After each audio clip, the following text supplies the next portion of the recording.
Seja muito bem-vindo ao nosso espaço, episódio 2 do Papo de Boca. Eu sou Adolfo Antoniol, estou mais uma vez aqui com vocês para bater um super papo descontraído, com muita informação acadêmica, muita informação clínica. E hoje, obviamente, que a gente vai começar a contar uma história aqui muito interessante com um super convidado que veio falar com a gente sobre princípios básicos do diagnóstico. O primeiro exame complementar que normalmente a gente solicita ao nosso paciente, que é o exame de imagem. E ninguém melhor para falar de exames de imagem, diagnóstico, inovações em imaginologia do que o nosso grande doutor, uma autoridade no assunto, nacionalmente reconhecido, e um privilégio muito grande estar com ele aqui, meu grande amigo, Bernardo Freire, CEO da Cero Imagem. Bernardo, pô, obrigado. Prazer, obrigado por você estar aqui com a gente. Eu que te agradeço. O espaço é todo seu. Né, a gente ter essa oportunidade de falar sobre exames de imagem na odontologia, né, é muito importante. E assim, boa parte das pessoas me conhecem como Bernardo da Cero, né? Bernardo Freire, mas é o Bernardo da Cero. E é uma clínica que a gente confia bastante há muito tempo. Está aí antes de mim, por exemplo. Começou com meus pais, Maria Lúcia, Marcos também, profissionais que fizeram da radiologia aí um grande cenário, um destaque para a nossa região. Grande abraço para eles aí, Maria mesmo. Lúcia, aquele sorriso. Com certeza vão assistir aqui, né? E adoraram a ideia. Quando eu comentei que eu ia vir para cá, eu falei, nossa, que ideia bacana. Então, assim, de primeiro momento, já parabéns pela sua ideia, pela ideia de trazer temas voltados para a odontologia, para um cenário informal como esse, onde a gente vai conseguir falar sobre diversos assuntos importantes. Então, isso é muito legal. Parabéns. Obrigado, cara. O prazer é nosso, né? A gente abre um espaço aqui. Hoje a gente está no meio de um feriadão gravando, né? Isso. A gente falou, até pensou em trazer aqui um... Acredite, gente, isso daqui é água. É água. Infelizmente é água. Isso mesmo. A gente queria ter outra coisa aqui, mas, enfim, acaba, por maior que seja informalidade, é um espaço de trabalho, um espaço profissional, né? E o nosso espaço, Bernardo, é como uma mesa mesmo de papo entre amigos, né? Isso aí. A gente vai falar de boca, vai falar de tudo que envolve a boca, né? E a gente gosta de trazer pessoas como a sua energia. É isso aí. Pessoas empreendedoras, pessoas extremamente capacitadas, atualizadas. Então, o mais importante é a gente transformar a nossa linguagem técnica, a nossa linguagem científica, acessível, porque a gente sabe que a gente tem diferentes níveis de profissionais. A gente tem desde o acadêmico que está começando na faculdade, ao que está finalizando, ao profissional que está iniciando a carreira. Está entrando no mercado de trabalho, né? Exatamente. E muitos não sabem exatamente o que se faz dentro da imaginologia. Né? Eles pensam a imaginologia somente como raio-x, a película lá da graduação. Acho que é o maior desafio de tudo é você romper um pouco com a graduação, né? Porque a graduação ela traz ao profissional da odontologia que radiologia é fazer radiografia periapical, é fazer radiografia interproximal ali. Então, assim, quantos por cento talvez dos alunos ali terminem uma faculdade querendo ser radiologista? Muito pouco, né? Hoje em dia a gente carece muito às vezes de profissionais radiologistas ou que tenham interesse em fazer radiologia justamente por isso. Então eu acho que o aluno da graduação ele vem com a base muito voltada para a parte técnica da radiologia. Radiologista fazer radiografia periapical, fazer uma radiografia intraoral. E na verdade não, né? O radiologista em si, ele vai interpretar aquele exame de imagem, ele vai conseguir descrever aquelas alterações ali de um formato que o dentista consiga entender, boa parte disso, e ele precisa formular hipóteses de diagnóstico. Com base nessas hipóteses de diagnóstico, muitas das vezes, né, você acaba associando isso a um resultado que é um exame histopatológico e fechando um diagnóstico. A partir daí, você vai ter o tratamento ou a plano de tratamento daquele caso. Então, assim, isso na graduação acaba que você não vê muito. O aluno ele acha que radiologia é simplesmente fazer uma radiografia e o radiologista em si ele trabalha num meio muito, muito mais amplo. Principalmente porque a radiologia ela foi a primeira área da odontologia que estava preparado a assumir uma profissão completamente digital. E quem notou isso? Principalmente os profissionais que sentiram alguma frustração ou tiveram problemas na época da pandemia. Entendi. Entendeu? Entendi. E, Bernardo, antes da gente entrar nos assuntos, nos temas mais técnicos, né? Nos tipos de exames, então, fala um pouquinho da sua trajetória. Já que a gente tem um percentual muito pequeno, né? Isso me perguntam, quase que o patinho feio da família é o que vai ser o radiologista. O que chegam para mim é assim, você não gosta... Seus pais são radiologistas? Então, meus pais, eles são endodontistas de carreira, tá? Sempre atuaram dentro da endodontia como primeira especialidade e viram a radiologia como uma segunda especialidade. Esse é um público-alvo muito forte da radiologia. Você entrar por uma segunda experiência, uma segunda especialização, tá? E no meu caso já foi um pouco diferente. E a endodontia depende extremamente ali, sem radiologia não faz nada, né? Então, a endodontia ela estava muito vinculada ao diagnóstico, né? O diagnóstico de dor de dente, que é algo que tem uma prevalência enorme. Tá com dor, vou encaminhar um paciente para o seu consultório. Você, endodontista, vai fazer os testes, né? De vitalidade, sensibilidade, percussão, todo exame clínico que você precisa fazer. Então, os endodontistas, antigamente, eles tinham um potencial... Antigamente não, ainda tem o bom endodontista. A boa e tradicional odontologia, ela não deixou de funcionar, Exatamente. né? Ele ainda faz muito diagnóstico. Só que aí o que acontece? A radiologia ela começou a receber muitos pacientes a partir de que o dentista ele começou a não querer muito fazer a primeira consulta. Tá entendendo? Ou então indicar exames antes de fazer talvez uma primeira consulta. Entendi. Então a radiologia ela foi crescendo de uma forma muito grande, né? Escalonando de uma forma muito grande, justamente porque ela entendeu que existe um grande déficit de diagnóstico hoje em dia na odontologia. Se vê muitas opções de tratamento, muitos cursos de imersão em tratamento e muitos poucos cursos sobre diagnóstico, sobre base. Verdade. Base. Então, assim, eu vejo muitas pessoas olhando imagens, mas não interpretando elas. Eles veem, mas não enxergam. Sim. Você está entendendo? Sim. O desafio disso. E de conhecimentos básicos, né? Básico. Por exemplo, é impossível você entender de radiologia ou interpretar sem entender odontologia, imagem, né? E principalmente sem entender de anatomia. Isso, e diagnóstico entender mesmo. Entender anatomia. Diagnóstico. Mas antes da gente falar... Vou contar. Assunto, conta a sua história pra gente. Então, vou contar. Na graduação, eu fiz graduação na UF, né? E foi muito engraçado que a minha trajetória. Isso, Nikit Siri ali, Valonguinho. Valonguinho. Tempos bons. E aí o que acontece? Eu acho que tudo começa até quando eu fui fazer vestibular, meu pai dava aula na UFRJ. E ele tava para se aposentar. Ele foi professor de endodontia. Num belo dia lá, avaliando o resultado do Enem. Eu coloquei para a UF meu resultado. Na verdade, assim, eu botei para a UFRJ. Você é do tempo do Enem? Já? Sou do Enem. Que isso, cara? Eu acho que eu fui um dos primeiros vestibulares que realmente, assim, não era toda cota, não. Entendi. Tava no início ali. Você tinha ali 30%, 40% das vagas voltadas para o Enem. Eu sou do vestibular. E o resto era o vestibular tradicional, primeira né? e segunda fase, aquela coisa doida. Isso aí. Eu cheguei a fazer isso também. Na minha época eram os dois na modelos. Migração, né? Na transição. E aí, assim, eu lembro que eu queria o UFRJ porque meu pai era professor de lá. E aí, cara, num belo dia à noite, minha mãe entrou lá no computador de forma sozinha. Não sei qual foi o cálculo que ela fez, que ela achou que a UF tinha mais vaga do que a UFRJ. Não, a UFRJ estava disponibilizando quase 30 e poucas vagas para entrar. E a UF, 8. Eu não sei qual foi a conta que ela fez. Que ela me botou pra UF e me tirou da UFRJ sem falar comigo. Entendeu? Foi isso, a história foi essa, Maria Lúcia. Quando eu vi aquilo depois, eu falei, caraca, não é possível que você fez isso, Maria. Mãe, né? Chamo de mãe. Maria Lúcia, que eu trabalho com ela. E cara, ela fez isso. E aí eu passei pra UF depois. E aí, enfim, casou muito bem, porque meu pai foi e se aposentou da FRJ, porque senão ele acabaria ficando pra me dar aula, né? Entendi. E imagino ele numa sala de aula me dando aula como aluno. A gente tem umas certas diferenças de personalidade, apesar de ser parecido um com o outro, alguns modelos, né? Ia ser engraçado, ia ser muito bom, eu ia curtir muito. Mas isso não aconteceu de forma efetiva, eu fui para a UF e segui minha trajetória lá. Aí cheguei lá, me deparei com a endodontia. Na endodontia, boa parte dos professores da endodontia foram alunos do meu pai. Então eu via que a minha nota era corrigida de forma diferente.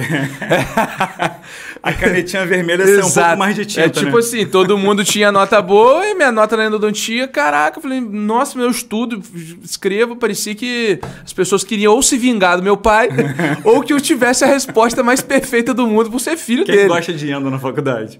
Exatamente. Cheguei a fazer monitoria de endodontia, gostei bastante da endo, mas quando eu fui fazer prova de monitoria da rádio, eu vi que eu tinha uma facilidade muito grande dentro da radiologia.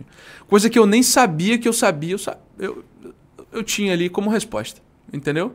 E a minha geração foi uma das primeiras a trabalhar de forma... Trabalhar não, mas ter em casa um computador. Uhum. E a radiologia estava passando por essa migração. Estava saindo mais da película, né? Eu lembro que meus pais foram fazer um curso sobre dental slice e tudo mais. E quando eles voltaram, eles me ensinaram a fazer aquele processo ali. Para mim, cara, antes da faculdade, não tinha noção do que eu estava fazendo. Eles combinavam comigo, davam R$10 por cada caso que eu fizesse. Caraca. Não, sério. Você, jovem aprendiz. Exato, jovem aprendiz. Você já era trainee. É isso aí, trainee. E eu ficava limpando aquilo sem entender a anatomia, mas estava ali com o exame de tomografia aberto. Ou seja, completamente técnico, tá? Mas com uma facilidade enorme pelo computador, pelos processos digitais, software. E cara, a radiologia ela se abriu aí dessa forma. Quando eu vi, eu já estava tão focado na radiologia, tão interessado por ela, com tanta vontade. E, cara, eu nasci dentro de uma clínica, né? Acho que é um diferencial também. Apesar de você negar, às vezes, eu falei, pô, eu tenho 32 anos, né? Apesar do que eu já construí aí. E, tem um lastro enorme, né? Mas eu sempre soube o que eu queria. Acho que esse foi um grande diferencial. Então, se você é aluno da graduação, tá assistindo a gente aí, eu acho que assim, você vai se encantar por várias áreas na graduação, mas você vai ter um chamado ali, alguma hora. Você vai despertar algum amor, alguma paixão, e isso vai trazer você a ter curiosidade e se interessar a ponto de você vai consumir aquilo de forma orgânica, sem forçar a barra. Quando você vê, cara, no meu período de folga você tá lendo sobre radiologia, você tá lendo alguma coisa a mais. Ou seja, foi assim, cara, me encantei, entendeu? Tive um professor na minha especialização de buco, para quem não sabe, né? A odontologia é minha segunda profissão. Eu já tinha uma carreira estabelecida em outra área, com doutorado na outra área, carreira acadêmica. Isso aí. Eu fui fazer odontologia, quando eu fui me formar em odontologia, eu já tinha 40 anos. Olha só. Né? E eu sempre quis bucomaxilo. Então, antes de fazer odonto, eu queria ser buco. É isso. Por mim, se eu pudesse fazer só buco e não fazer odonto, eu teria sido. Às vezes eu brinco e falo, eu não sou dentista, não, eu sou buco. Entendi. Mas, enfim, brincadeiras à parte, você acaba passando pelas outras cadeiras, pelas outras disciplinas, de uma maneira muito técnica. Passa, até chegar onde você quer. Né? E às vezes a gente até se decepciona um pouco, porque a cadeira que a gente espera com tanto entusiasmo, você chega na graduação, às vezes não é o que você esperava, né? E aí eu tinha um professor na minha pós de buco que ele falava o seguinte: você tem que ter o brilho no olhar. É o brilho no olhar do que você quer. É isso mesmo. Então, quando você chega na graduação, se você perguntar, 90% dos alunos falam que querem fazer buco. Quero fazer cirurgia, e um ou outro perdido que fala que quer fazer endo, prótese, odontopediatria. Na radiologia, então, é raro. Difícil, né? Raro. E à medida que você vai aumentando seus tentáculos para a profissão e vai amadurecendo dentro do curso, e até mesmo depois que você termina, você tem esse chamado que te segue, né? E você fez a sua pós... Então, aí quando eu decidi realmente que eu faria radiologia, no Brasil só tem um lugar onde você teria um mestrado especificamente em radiologia odontológica, que era a Unicamp. E todos os congressos de radiologia que eu fui antes de me formar, cara, eu via os alunos da pós da Unicamp e era assim... Voando. Não, eram animais, entendeu? São pessoas completamente fora do padrão. E aquilo me encantou, cara. E é uma grife, né? Quando você fala assim, pô, Unicamp. Então, ela é uma grife antes de você entrar dela. Depois você perde esse... Fica normal. Entendi. Parece normal. Mas antes de você entrar dela, você, pô, você quer da Unicamp. Você, caraca, tem da peso, Unicamp. Cara. Tem. Algumas instituições são grife mesmo. É grife. E assim, o professor lá que a cadeira, que é o titular lá, ele é o autor da base da radiologia odontológica do Brasil, entendeu? E assim, hoje em dia, pra você ter ideia da grandeza que eles têm lá, quase, sei lá, 70% das universidades públicas do país, aonde você tem a matéria radiologia odontológica, o professor é egresso da Unicamp. Eles ganham tudo. Ganham primeiro lugar nos congressos, quando tem trabalho de radiologia, vai pra fora, são os caras que representam. Então aquilo me chamou muita atenção. Eu falei, pô, se eu for fazer em algum lugar, eu vou fazer pra lá. Até porque eu também já te despertou algo que não é muito comum, que é a veia acadêmica. Então, eu sempre gostei. Eu era aquele cara que era o seguinte: se tinha um trabalho em grupo na faculdade, eles me chamavam porque eu apresentava o trabalho. Entendi. Entendeu? E a galera encostava no quadro. Exato. Ele chamava assim, ó. Era muito engraçado. Ele falou assim: não, Bernardo, eu até faço o trabalho, mas você apresenta? Eu pegava 10 minutos antes, eu olhava tudo assim e falei: não, eu apresento. Aí cheguei lá, apresentei, aí teve um dia que eu apresentava bem, né? A mulher foi perguntando assim: mas você viu isso com quanta antecedência? Não, eu peguei agora. É que eu tenho a desenvoltura pra falar ali e pra mim não me incomoda, entendeu? Tem gente que fica incomodado, né? Sofre por antecedência. Quem dá aula e apresenta, a gente fala que é o cara que não tem vergonha, né? Tem vergonha. É o sem vergonha, né? Sem vergonha da galera. Sou eu. Isso combina muito com o estilo de vida que eu tinha, que era assim, eu sempre fui um garoto que pegava o violão e tocava, falava. A mim nunca me incomodou. Gente, ele tá sendo assim, muito educado pra falar, mas é o superdotado, né? Não. É o cara superdotado, é o cara diferente. Não, né? na parte de comunicação, né? Na parte de comunicação. Em questão de aluno, eu sempre fui aluno de média. Lado direito do cérebro desenvolvido, cara. Não, exato. Assim, você pode perguntar quem me conhece, até minhas professoras antigas. Cara, prova e tudo mais. Nossa, meus pais sofreram muito comigo de nota, porque assim, preciso tirar 10. Não, 10 não. Dá pra passar com 7. Tirava 7.2. Mas então assim... Lembra da curva normal da estatística? Qual é? A curva normal, aquela parece um morro. O que tá ali no meio? Média. É isso. O resto é extremo. É isso, extremo. Eu falo, você tem que estar ali. Quem isso. brilha é quem tá na média, cara. Os extremos É isso. São difíceis. E assim, uma coisa que foi... Desde que eu tive interesse de fazer o mestrado lá, foi a resiliência de falar assim, cara... E assim, final de faculdade, existem muitas coisas que tiram o seu foco, né? Uhum. São viagens... É uma vontade louca, às vezes, de já começar a ganhar seu próprio dinheiro de uma forma rápida. Autocobrança. Autossabotação também, né? Uma autossabotagem, na verdade. A autossabotagem, ela é tenebrosa, porque você começa a se colocar num papel, tipo... Será que eu sou bom o suficiente para fazer isso? E aí, quando você tem referências, por exemplo, seus pais... que já atuavam, você fica naquela, será que eu vou ser tão bom quanto eles? Será que eu vou ser melhor do que eles? Ou então, tipo assim, se você se vê melhor do que eles, você começa a querer escantear para poder falar assim, não, olha, eu sou melhor, então... Então, isso daí sempre foi, eu acho que assim, por eu saber, isso é muito importante, por eu sempre entender meu objetivo, eu nunca me senti ameaçado, você tá entendendo? Uhum.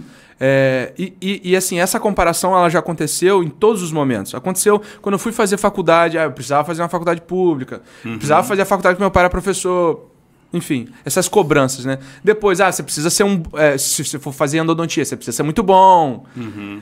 Se for fazer radiologia, óbvio, você vai fazer radiologia, que seus pais têm clínica. Sempre foi óbvio pra mim. A pessoa que olha de fora, óbvio, é óbvio. Só que ali é um desafio todo dia.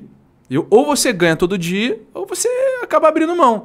E no final da faculdade, o que mais tem é coisas para desvirtuar você do seu objetivo. Sim. E eu lembro que meus amigos de final de faculdade ainda iam para aqueles negócios de viagem de... Intercâmbio? Não, viagem de chopada de faculdade. Sim, jogos. Iam a tudo. Uhum. Entendeu? Rapaz, eu lembro que meu último semestre eu não fui a nada. Eu só estudei para fazer a prova do mestrado. E eu lembro que quando eu passei na prova do mestrado, eu ainda não havia graduado na faculdade. Porque eu peguei um período de greve da USP. Sim. Que era pouco comum, né? É isso. Então, assim, eu lembro... De 3 meses, cada uma, né? Eu lembro que eu fiz o seguinte, eu forcei assim, de uma forma lá na reitoria, para eu conseguir pegar meu diploma um pouco antes da colação de grau, efetivamente, para eu conseguir me matricular. Então, assim, E tem toda a questão Aí, de bolsa depois, também, né? Isso, eram 6 vagas para o Brasil inteiro de radiologia, não são muitos interessados, mas assim, tem bolsa, então aonde tem dinheiro, meu irmão, vai ter. Mesmo que você não queira radiologia, tem gente aplicando lá para fazer a prova, entendeu? Exatamente.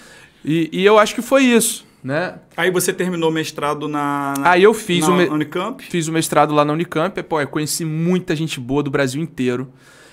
E aí você abre um pouco a sua cabeça sobre tudo, né? Sobre odontologia, radiologia. Tem uma galera lá focada demais em sair do país para ser professor em outros países. Tem pessoas que estão focadas em serem efetivamente pesquisadores. Sim. E tem gente que realmente entra para querer aprender da docência e levar a docência para outras áreas. Sim.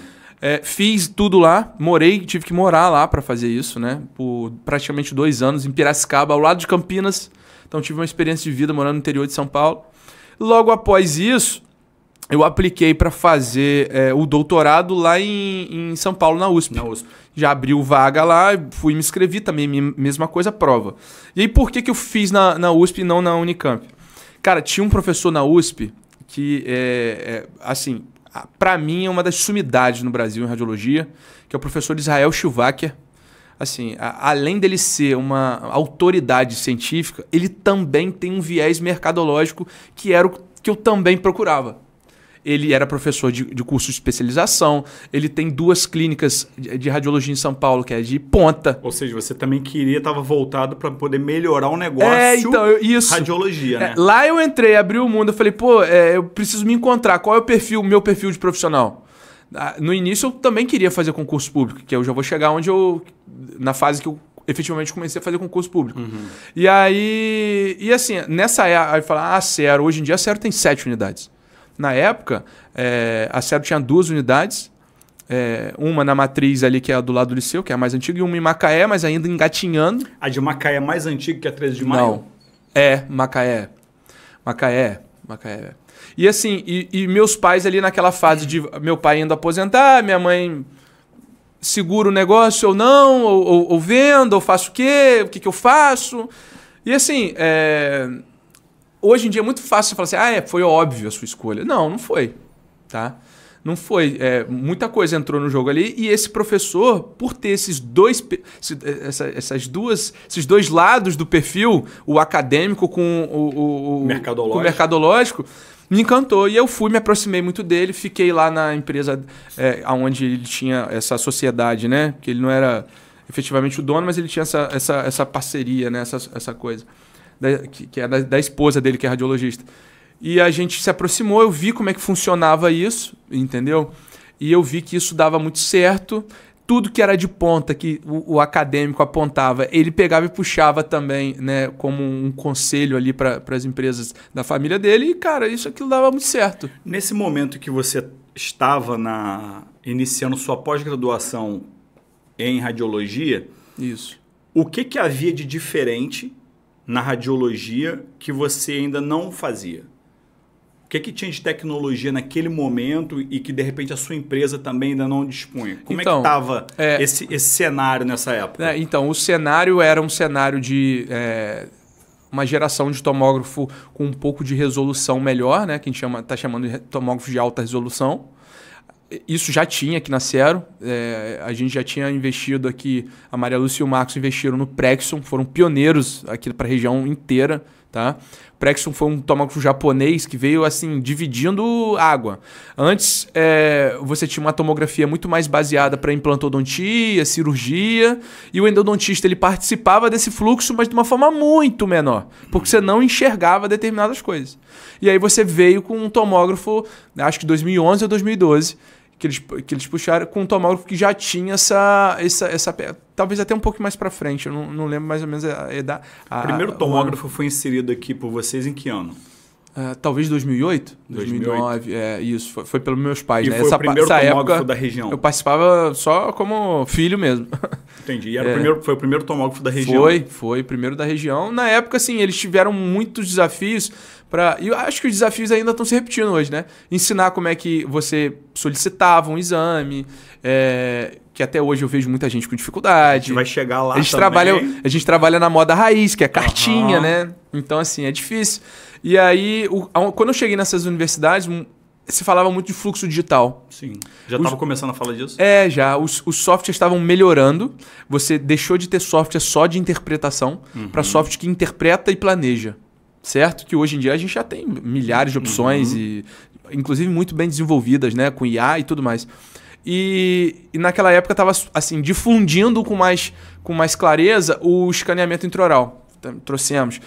Não se falava ainda, não tinha ainda nas universidades. Era uma ponta de artigo. Impressão 3D. Puxamos também para cá. Começamos a fazer tudo isso. Com resina de bonequinho, né? Então. E aí o que era engraçado? Eu ia para essas boas instituições públicas, né, que tinham investimento por causa de projeto de pesquisa, tinham bons equipamentos. Só que eu tinha isso aqui, ó, no meu celeiro. Você tinha um laboratório. Exato! Né? Então, assim, a isso. Disney estava na sua casa, isso, né? Exatamente. Para quem gosta, é muito bom, pô. Como é que vai embora? Aí o pessoal pergunta, nossa, você vai ficar até sexta, tal hora na clínica. Eu falei, meu, pra mim, tô brincando aqui, cara. Entendeu? As pessoas, desculpa te incomodar. Falou, não tá me incomodando. Entendeu? Tô com uma ideia. Falei, eu gosto. Fala, qual é a ideia? Não, eu quero imprimir uma mandíbula que o paciente tomou um tiro. Falei, pô, vamos, agora. Então, assim, fui desbravando esse caminho aqui em Campos. Tanto que a parte de cirurgia guiada, hoje em dia a gente tem cursos anuais aqui de credenciamento. Pô, quanto tempo a gente está falando disso aqui, cara? Entendeu? Muito tempo. E toda hora chegam outros profissionais interessados a falar a mesma linguagem. Aí você traz muito para cá o Igor Paulinelli. Né? O Igor Paulinelli. Trouxemos o professor. O Diego Zimmermann também, fera demais. Do Plane Center, né? Isso, do Ainero lá do Rio. O Diego bacana. Agora tá lá, tá fazendo doutorado lá na UF também, né? Isso aí. Tem que fazer o caminho certo. O Igor também acho que tá por ali também, pela UF. Também é cria da UF, né? E assim, aí a gente via tudo isso, assim, e desbravava caminho por aqui. Aí juntava um grupo de profissional, por exemplo, a parte de periodontia, fizemos o primeiro Perio Guide aqui. Parte de endodontia, fizemos endodontia guiada. Fizemos uma série de casos. Inclusive tem casos aqui que quando a gente conta em aula, o pessoal adora. Tem histórias assim, mirabolantes de contar. Cara, aos poucos a gente foi fazendo, desbravando esse caminho, e o pessoal que gosta da odontologia, que atua nela, uma hora chegava perto. Porque via que contra a ciência, meu amigo, não tem como, né? Você nega como. Com certeza. A gente que vem da ciência, a gente sabe que é caminho sem volta, né? Exato, não tem como. E a ciência tem uma máxima muito interessante, né? Que você não existe a palavra nunca o impossível. No momento não temos, mas estamos caminhando para, né? Até o presente momento, os resultados. E é um desafio muito grande, ainda mais para essa nova geração que está chegando, a gente conseguir traduzir de uma forma simplificada, porque eles têm essa necessidade de transformar a linguagem científica numa linguagem mais simples. Mais simples. Né? A gente tem esse desafio. Porque apesar de ser uma geração que tem muito mais acesso à informação do que a minha geração teve, a sua já pegou uma geração melhor, mais estruturada, mas não era a que está hoje. Não, hoje... Né? Eu já não consigo nem acompanhar. Imagine eu. A galera acelerou demais, entendeu? A minha filha de 14 anos, cara, ela pega o celular e fala comigo assim, pô, pai, é só fazer isso. Aí eu fico assim, meu Deus do céu, eu tô me sentindo com 80 anos, né? Então, isso. É a construção do longo prazo, porque as mudanças... eu lembro quando eu estava falando de impressão 3D com os colegas, aí eles perguntavam assim, mas Bernardo, você está se baseando aonde para fazer isso? Eu falei, olha, a gente tem uma comunidade de dentistas interessados nisso, em redes sociais e tudo mais. É muito legal você fazer parte disso, porque lá eles vão colocando novidades, artigos científicos, e isso vai direcionando a sua construção. Agora, qual é o problema dessas novas tecnologias? Cara, as mudanças são muito rápidas.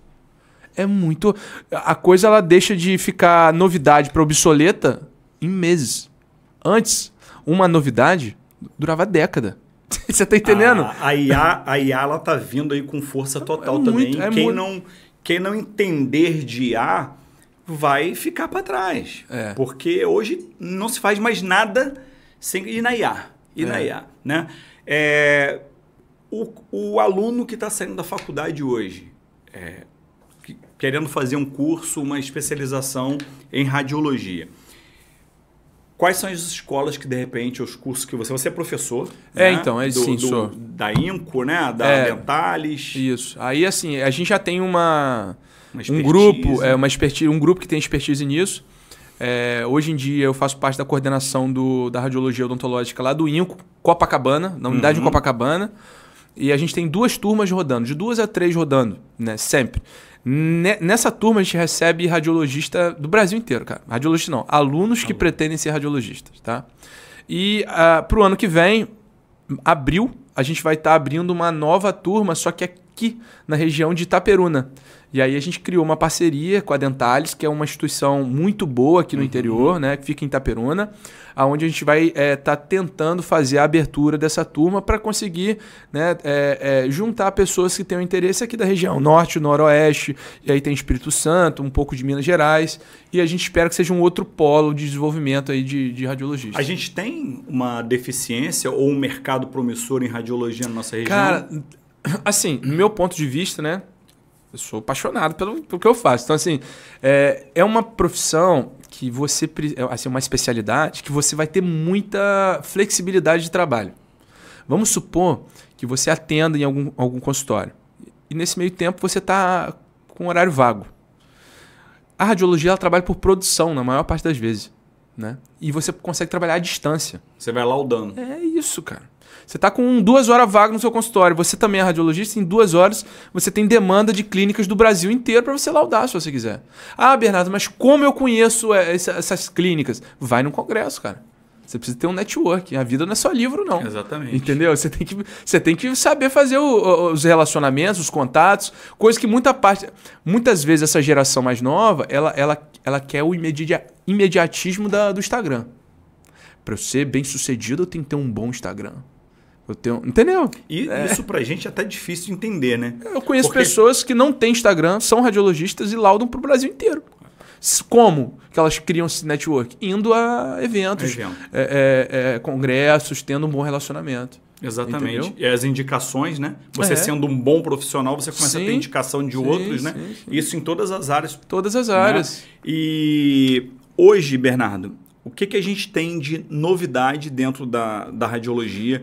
Como é que está a parte tecnológica da radiologia hoje? Tá. Qual é a maior demanda que se tem? Né? O fluxo digital ele chegou com o pé na porta. Pé na porta. Né? A gente está tendo que se atualizar. Eu estou tendo que fazer uma segunda especialização em implantodontia justamente para poder pegar esse passo a passo, né? Essa deficiência.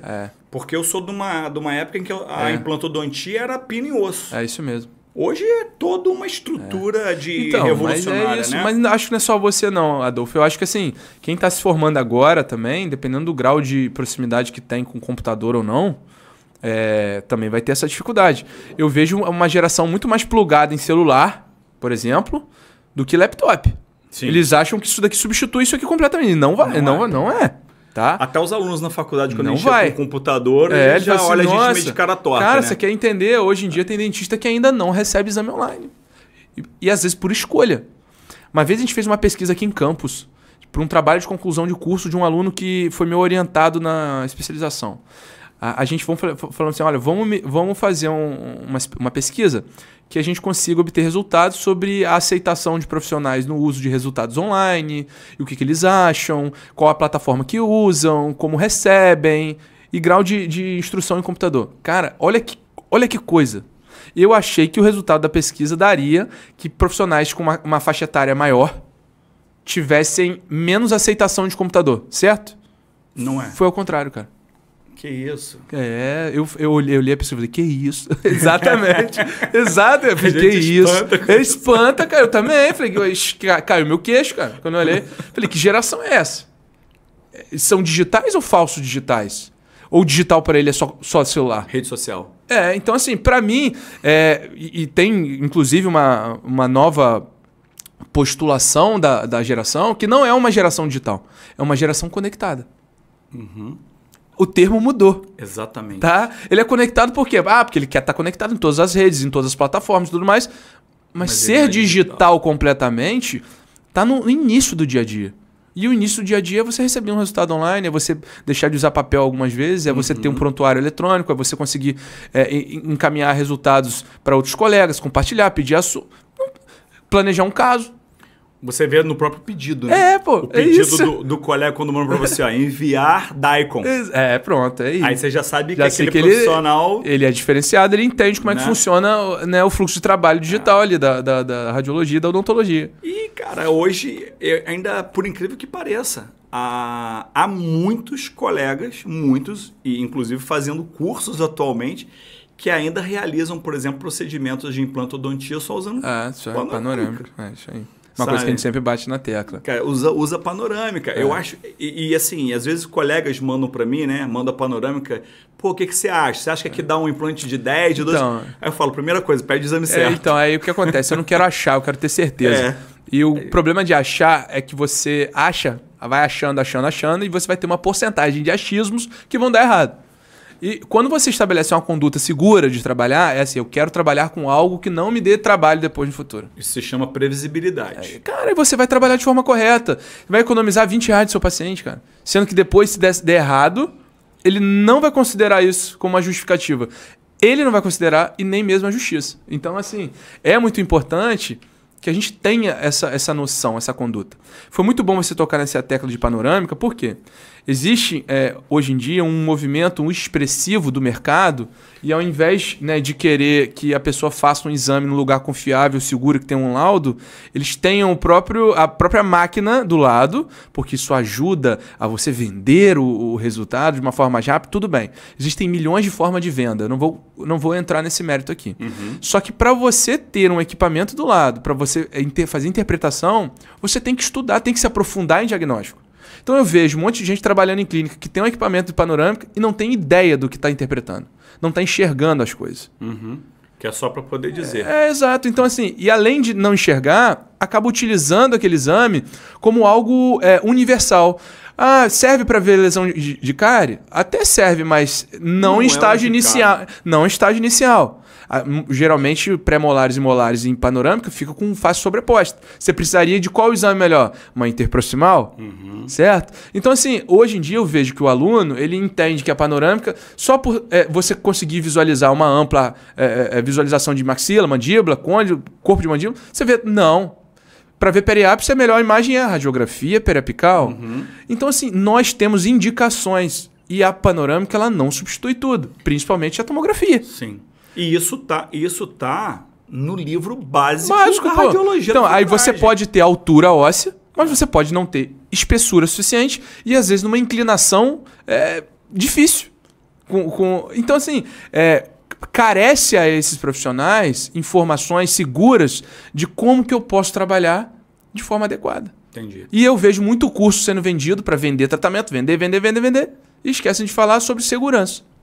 E você aprende segurança quando? Quando você fica uma noite sem dormir. Acontece sempre no odontologista, isso não é raro, né? Aí, a gente tá recebendo quem chegou aí? Quem chegou, vem cá, senta aqui. Vem cá, homem aí. Atrasado. Beleza? E aí, chegou o homem. E aí? O papo tá pegando fogo. Tá pegando fogo. Que ótimo. A gente aqui, Felipe, tá chegando, a gente tá falando, o homem trabalhador, isso aí. Né? Multifacetário. Multifacetado. Aí, pô, pra contar com a presença dele aqui, tem que agendar com... É um prazer. Agora ficou melhor. A gente tá falando aqui, começando a falar, o Bernardo já fez uma história aqui sobre a carreira dele, né?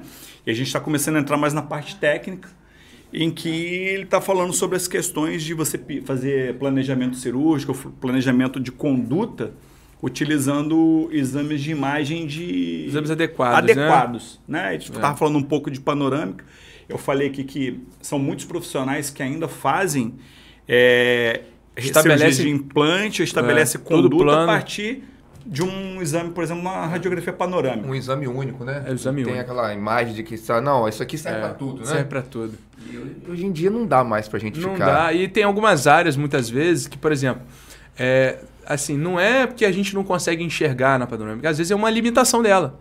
Por exemplo, vou te dar uma situação. A região anterior de maxila e mandíbula, geralmente na panorâmica ela fica completamente desfocada e você tem a sombra, que é o artefato da coluna vertebral. Nessa área é muito difícil você ver alterações de periápice, você ver defeito ósseo, você ver alteração patológica. E aí você vai mexer numa área como essa, às vezes com uma panorâmica. Vou dar um simples exemplo. Um caso de displasia cemento óssea. É uma alteração de fibra óssea que pode acontecer ao redor do periápice e acaba causando uma hipovascularização do tecido ósseo local. Você vai, faz uma cirurgia ali de exodontia e instala um implante. Só que você ainda não certificou o que tinha naquela área. E às vezes na panorâmica você não vê. Você não vê. Ah, porque eu não vi. Beleza. Você às vezes não tem culpa. Não dava para ver. Mas você precisava saber que a limitação da panorâmica é essa. E você, como profissional da odontologia, você poderia ter indicado um exame mais seguro. Quem fala isso? A lei. Nada menos. Não sou só eu. Então, assim, na hora que se der um... É o que eu falo. Muitos profissionais começam com uma vontade muito forte de querer trabalhar, de assumir desafios, de querer tratar pacientes. De não perder o paciente, de porque não perder. Com medo de pedir uma tomografia porque vai ficar caro e não sei o quê. Não é bem assim. Então aí acaba se expondo, né? Isso eu acho que faz parte da maturidade também. E você tocou num ponto importante. Juridicamente, esse argumento não se sustenta. Não se sustenta. Você abre um precedente, dá um tiro no pé, literalmente, quando você... Porque a lei ela é muito clara. Você tem que usar, né? Eu sou perito judicial, isso vem como pergunta do juiz pra gente. O profissional, ele utilizou de todos os meios técnicos e adequados possíveis para realizar o procedimento. Aí quando você pega o prontuário do paciente, do profissional lá, do paciente, que na maioria das vezes também é extremamente incompleto. O que foi feito? Periapical. Ou pedir uma panorâmica. Fala, poxa, mas né, você jogou um implante para dentro do seio maxilar e não tinha uma tomografia? E, cara, o que a gente está falando, a gente não está julgando ninguém aqui. Exatamente. E, assim, problemas acontecem você usando o melhor exame, o exame mais indicado, ou você não usando. E, principalmente, só acontece com quem faz. Exato. A gente tem que estar preparado para a frustração. Cara, é inerente da nossa profissão. Tá? Os desafios que cada paciente tem são diferentes um do outro. As complexidades de conduta, de tratamento, do dia que o cirurgião está, influencia. Do momento da cirurgia, às vezes o paciente está numa condição de ansiedade também, que, enfim...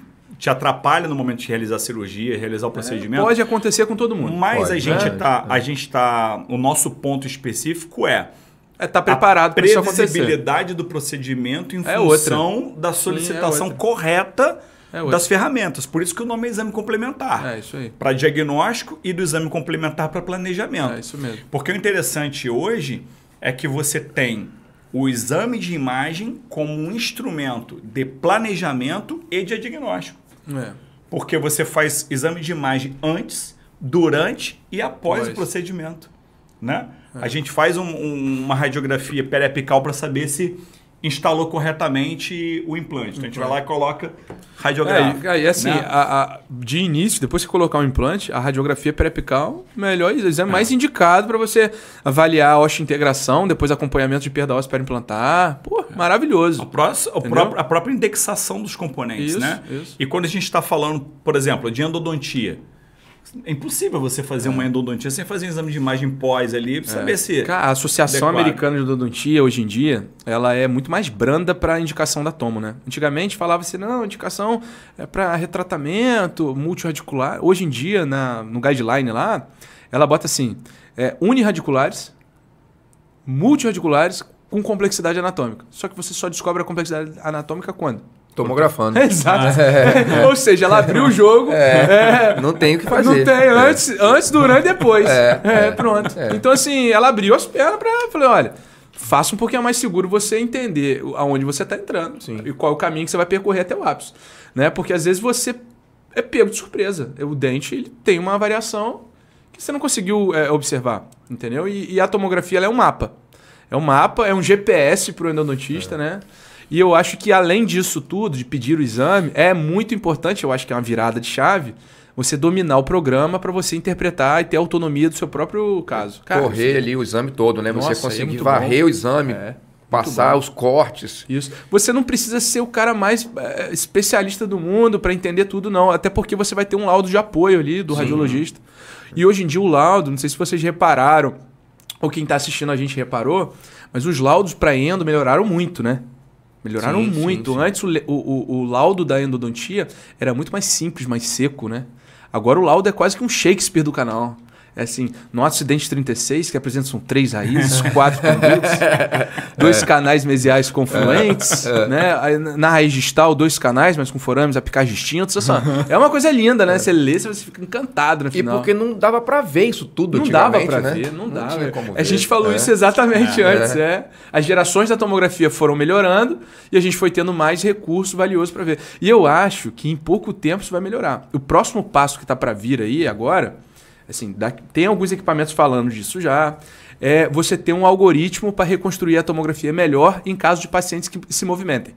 Isso não é levado muito em consideração por boa parte do público, mas você pode ter o melhor equipamento do mundo, a equipe mais treinada do mundo. Se o paciente não colaborar, amigo... Se ele não se mexer, se ele se mexer, pronto. A imagem fica ruim, cara. Fica, inclusive e eu já se engana. Tenho uma colega endodontista, que é a amiga nossa aqui, colega mesmo, né?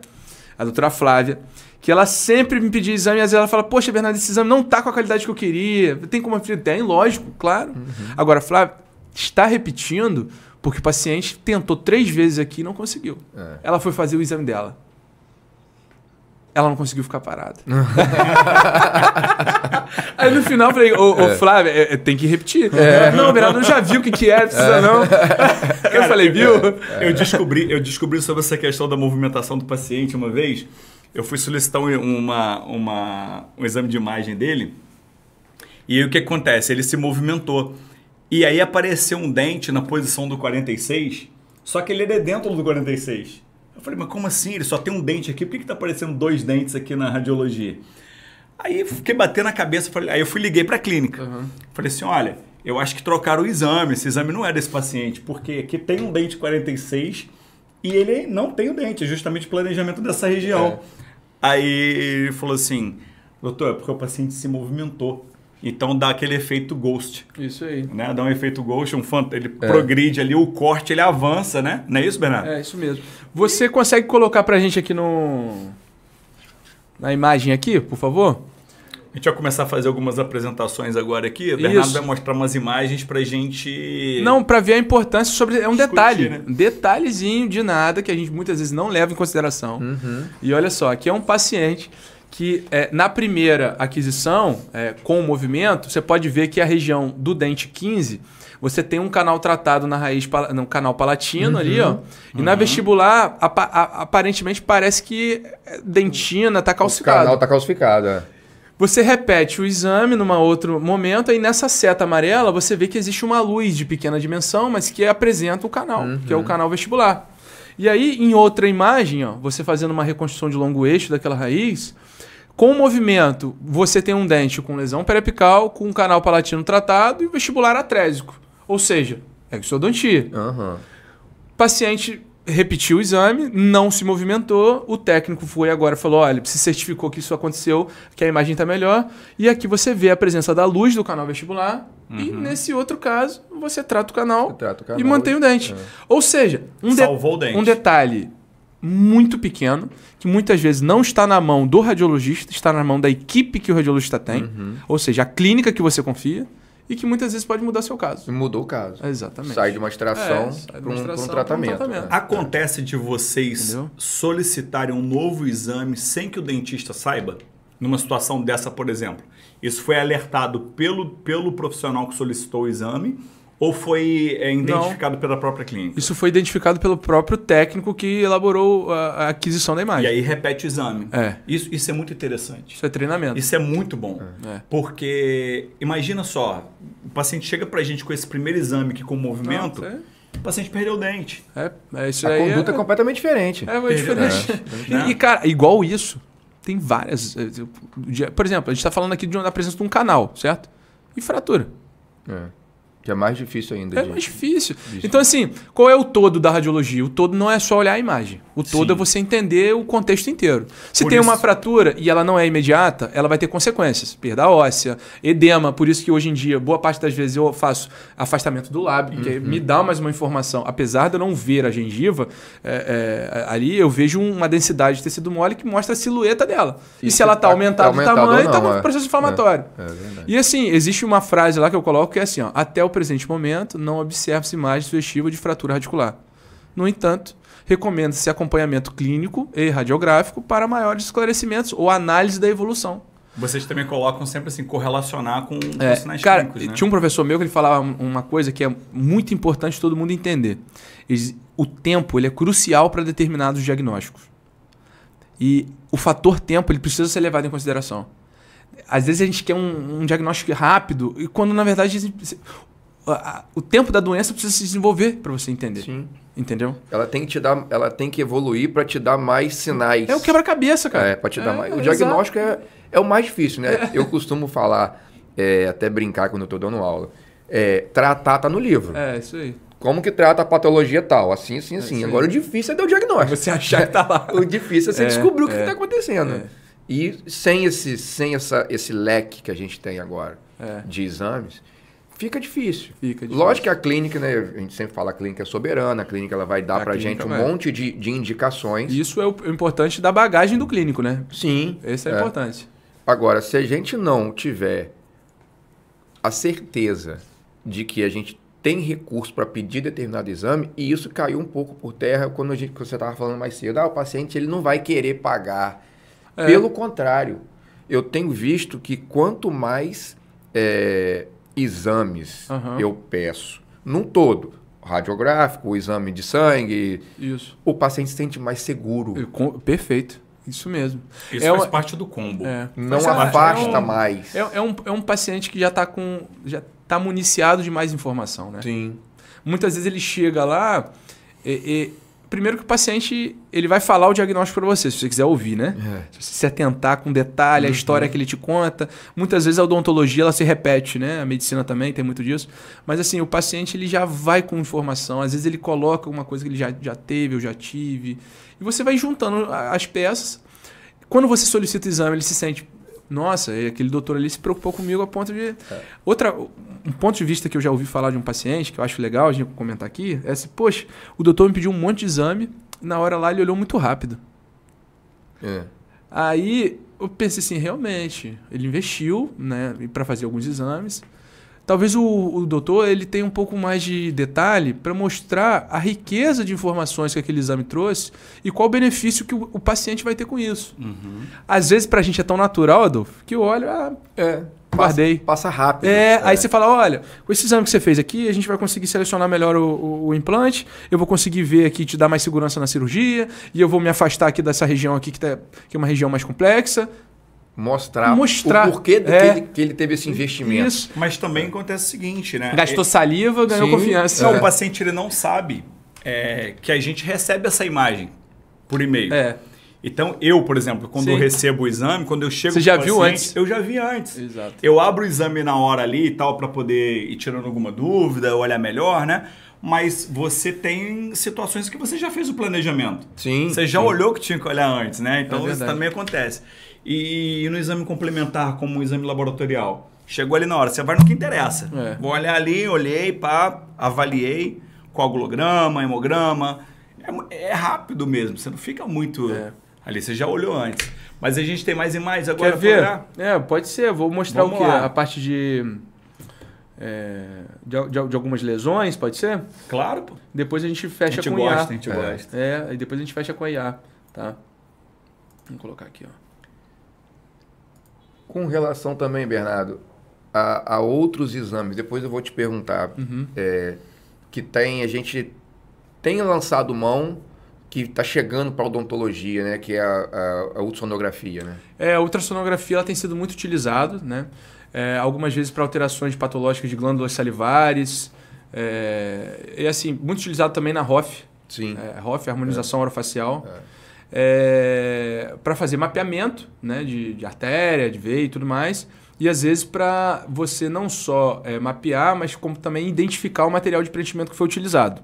Aqui em Campos, a gente já teve uma história, um caso bem grande, né, de alguns materiais de preenchimento que não eram reversíveis, não era reversível, né, era irreversível. Não tinha como remover, né, não tinha antídoto, né? Exato. E aí, muitas das vezes, me ligavam, Bernardo, pô, você está fazendo ultrassonografia aí na clínica? Eu falei, cara, não tô. Dentro do nosso curso de especialização lá no Rio, a gente tem um módulo sobre isso, mas acaba que quem pega para fazer isso, muitas das vezes está vinculado à parte da ROF. Entendi. Mas o interessante, Felipe, é que para você ser ultrassonografista, precisa ser especialista em radiologia odontológica. Tá? Se você não estiver falando da área médica. A gente utiliza muito a ultrassonografia também para DTM. Também. Então, na articulação temporomandibular, a gente utiliza para poder guiar né, os portais de para fazer artrocentese? Isso aí. Isso mesmo. Guiado, né? Guiado. Então, eu tenho que uma... é muito bom. Eu tenho duas... É muito bom. Eu tenho uma ex-aluna que formou com a gente lá no Rio, em Copacabana, chamada Daniele Bisneto. Ela dá essa aula pra gente lá no Rio. E hoje em dia ela trabalha na UF junto com a professora Simone Oliveira, que é uma referência em ATM. Faz bastante isso lá na UF, muito legal. Inclusive, a gente pode estar combinando um dia de trazer ela para campus aqui. Sim. Quem faz muito isso também, infiltrações e artrocentese, exploração da ATM guiada por ultrassonografia, é o professor Ricardo Teste, lá de Petrópolis. Isso é muito legal. Muito isso e olha, também. são equipamentos potencialmente baratos pro ponto de vista de radiologia, sabe? E hoje em dia tá mais portátil, né? Exato, muito acabou portátil. Muito aquele ultrassom Agora, grandão. é um exame completamente operador dependente. Sim. Você não consegue fazê-lo e deixar para interpretar em casa. Não, é na hora. É na hora. É ali. É ao vivo. É um exame pra gente mais complexo de para mim interpretar, também. né? Não, para mim também. Como radiologista, também tá? O ângulo também muda muito, né? Também A interpretação muda bastante. Porque é radiopaco, radiolúcida, hiperecóico, hipoecóico. Eu tenho uma certa dificuldade nesse tipo de modalidade de exame, porque a quantidade de materiais preenchedores que hoje em dia existem e que estão mudando é enorme. De acompanhar, né? Pra você acompanhar isso daí, você tem que estar dentro da área, entendeu? Dentro da área. Tá? Entendi. Então, falando da parte de... Se puder abrir aqui para... De diagnóstico, para a tela, falando da parte de diagnóstico, o pessoal que está aí vendo e tudo mais, assim, o pessoal muitas vezes me pergunta, me preocupo ou não me preocupo na hora de olhar uma alteração em um exame de imagem? Falei, olha, fiz uma tabelinha aqui, que é assim, características clínicas, por exemplo, de tumores, que são... tumor é uma palavra que às vezes chama a atenção, né? Assusta. E assim, como a gente tem uma casuística grande, às vezes é estatística. Uma parte da população que vai fazer aquele exame vai ter algum achado. E por que falar deles? Porque muitas vezes são assintomáticos. Clinicamente, você não tem achado ainda. E talvez esse seja o melhor momento para você fechar o diagnóstico, ou melhor, chegar para o diagnóstico, para tratar cedo. E melhor hora de intervir, né? E melhor, exatamente. Então, assim, uma alteração benigna. Você tem um crescimento lento, você tem expansão das corticais de forma regular, tranquila, lenta também. Não causam metástase, que seria o aparecimento dessa mesma lesão em outras áreas do corpo, tá? E imagens que podem ser, ligar o pisca-alerta, que podem ter um potencial maligno, são imagens que têm crescimento rápido, ou alterações que têm um crescimento rápido, aumento de volumes indolores de forma rápida, né, que tenha infiltração em tecidos moles ali ao redor dos dentes, causando a sensação de dente flutuante, tá? E podem realmente levar ou estar ocasionando outras regiões. E aí aqui um exemplo dessas imagens benignas, né, ou então que tem um potencial maligno. Então são bem delimitadas, de formato redonda, oval, né? E já a maligna tem bordas difusas, irregulares, limites imprecisos, né? Evolução rápida. Coisa ruim tem cara feia. Existe essa... Exatamente. Então aqui talvez dá para ver sim na tela lá. Ó. Dá. A gente consegue observar ali que próximo ao ápice daqueles premolares você tem uma imagem radiolúcida, né? Bem definida, unilocular, corticalizada. Tá falando do quadro verde, né? Isso, do quadro verde. E o interessante você notar é que, olha só, essa imagem ela não tem um epicentro no ápice. Ela está envolvendo o ápice, mas ela não tem um epicentro. Isso diferenciaria, por exemplo, talvez, né, de uma lesão periapical, um cisto radicular, um granuloma, que ela teria exclusivamente uma origem endodôntica e um epicentro no ápice, ou então numa saída lateral da raiz. Né? Não é o caso. Então você começa a pensar em outras hipóteses de diagnóstico. Já no quadro vermelho, que é um recorte da radiografia panorâmica, você tem uma imagem radiolúcida difusa, de limites imprecisos, né, que ela atinge quase que completamente o processo alveolar ali da região posterior, do lado direito da mandíbula. Inclusive já apresentando uma fratura patológica. Exatamente. Ali, né? Aí você tem um envolvimento da base mandibular, dá para ver ali que existe até uma linha de fratura patológica, ou seja, é algo que evoluiu. Tá vendo aí de caso, aqui é uma fratura. Isso. Tem uma área de sequestro. Ela evoluiu às vezes rápido. E aí quando você já vai descobrir a primeira imagem, já tem uma imagem assim, que assusta. Mas assim, assusta por quê? A gente precisa conduzir. A gente que é do profissional da área, A gente precisa ter essas informações. É porque são casos raros, mas pode vir a acontecer. Pode acontecer. O legal lá na clínica é o seguinte, quando bate um caso desse assim, Felipe, o que eu recomendo à minha equipe lá? Primeiro é falar comigo. Fala comigo. Não são muitos, tá? São poucos, mas vai acontecer. E eu, na mesma hora, tento ligar para o dentista. Preparar ele para trocar essa informação com o paciente. Muitas vezes, municiar ele de informação sobre quais próximos passos ele precisa ter para finalizar o diagnóstico. Lembrando, esse exame de imagem ele não vai ser suficiente. O agente que vai terminar o diagnóstico, ele vai direcionar. Você ainda vai precisar fazer um exame histopatológico, que é um exame de biópsia. Entendeu? Então, assim, alguns profissionais, às vezes, não tiveram ainda esse caso. Quem já está mais tempo na área já vai ter passado por uma situação. Mas você pega um cara que ainda não teve, que é especialista. Não é a rotina clínica dele, né? E na maioria mas das orienta vezes, bem. Então, eu pego, orienta, muito. ajuda. E assim, a pessoa passa de mão dada comigo. Depois é engraçado que eu encontro a pessoa e falo assim, e aí, tem retorno? Porque as pessoas me procuram muito, mas depois não me dão retorno. E eu vou descobrindo. E na maioria das vezes, esses achados, eles são acidentais. Exatamente. Porque é muito comum. A gente tem um caso, inclusive, né? O caso daquele menino do ameloblastoma. Isso. Um caso que eu operei. Teve um lá de Itaperuna recente também que você pegou lá. Foi, também. Teve um de Itaperuna e teve o mais, para mim, é o caso desse paciente lá de Macaé, que veio para cá. É um adolescente aqui de Campos, que ele foi passar as férias no final de semana com a tia em Macaé. E aí ele estava sentindo um incômodo, dor e tal, e a tia ia ajudá-lo com questão do tratamento ortodôntico. E aí ele foi e levou na dentista e fez uma panorâmica. Isso aí. Aí na panorâmica tinha um achado radiográfico semelhante ao do quadro verde ali, né? O aspecto de alteração, imagem radiolúcida ali. E aí falou assim, olha, procura um buco. Mandou pro buco. Aí ele foi pro HPM. Chegou no HPM, os bucos avaliaram, fizeram uma tomografia médica, né? Que depois até se eu explicar a diferença da tomografia médica para Cone-Beam. Né? E aí viu que havia uma alteração importante na mandíbula. Falou, ó, tem que biopsiar e tal, vamos fazer aqui tudo. E aí biopsiaram. Esse menino era de Campos, e aí... Eu lembro dele. O Bernardo tomou frente aqui para ajudá-lo na questão dos exames de imagem, começou a fazer, e a família lançou uma campanha no Instagram, nas redes sociais. Isso. Eu doei tudo. Tentando arrecadar fundos para fazer a cirurgia. Aí eu olhei aquilo e falei assim, poxa, entrei em contato com a família, entrei em contato com a mãe. Falei, não, tem uma cirurgia que já está agendada, isso. Vai custar um valor Você tal. Foi e levou depois lá para parte pública, né? Foi pro Beda? Foi pro Beda. Tá. Aí eu achei que você fosse tentar operar ele lá... Eu operei ele no Beda. Operou no Beda? Operei no Beda, porque, legal. Inclusive, agradecer aqui a gentileza, né, do hospital que abraçou a causa com a gente. Também, né? E o que acontece? Eu entrei em contato com a família, eles falaram, ó, a cirurgia está marcada, a gente vai fazer particular e tal, porque não faz no SUS. Eu falei, não, calma aí. Mas não fizeram nada ainda antes, já fecharam o diagnóstico e tal. E aí o diagnóstico dele era ameloblastoma mural. Unicístico do tipo mural.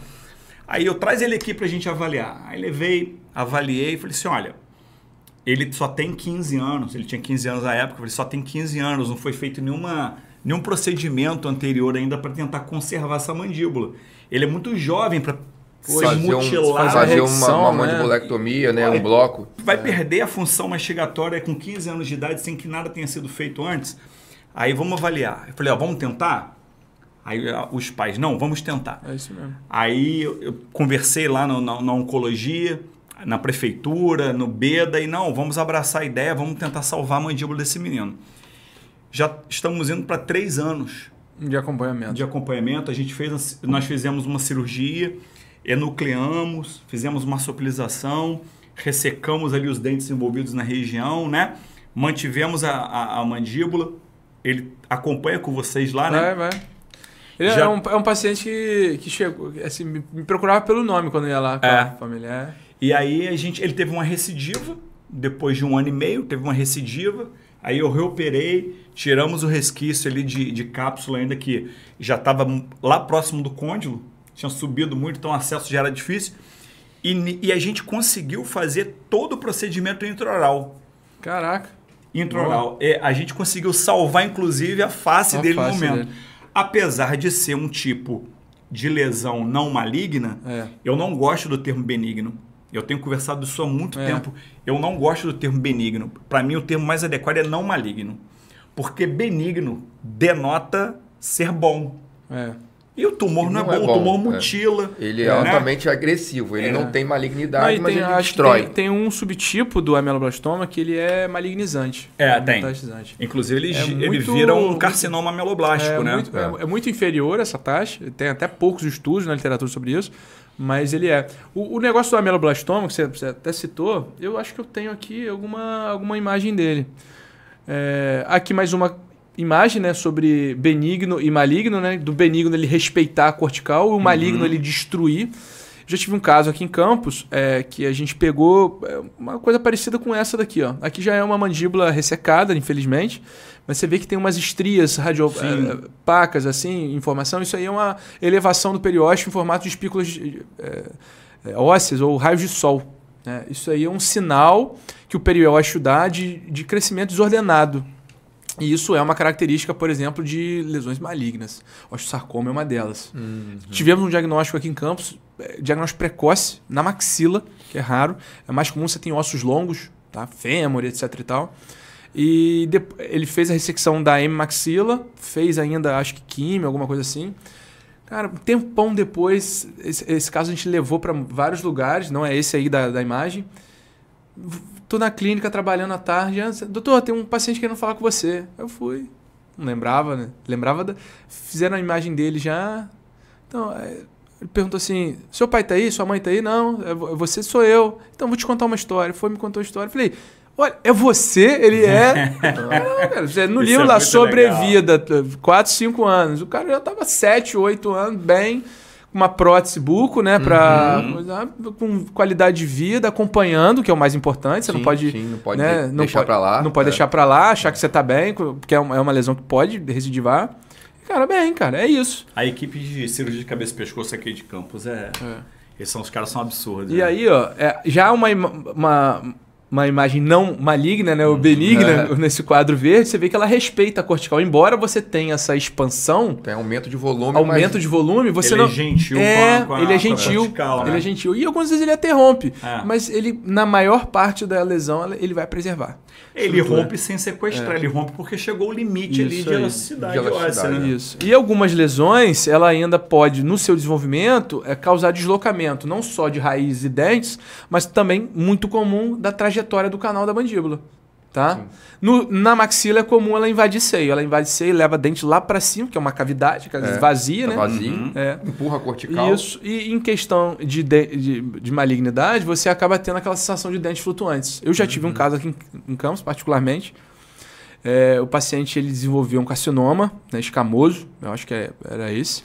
Carcinoma de células escamosas. É SEC que fala? Isso. É o que prevalece. Cara, descobriu assim, paciente de 50 e poucos anos, descobriu uma profundidade de bolsa que não cessava, ia aumentando. O dentista vai tratando com antibiótico. Não parava. Cara, vamos biopsiar? Vamos. Carcinoma. Caramba.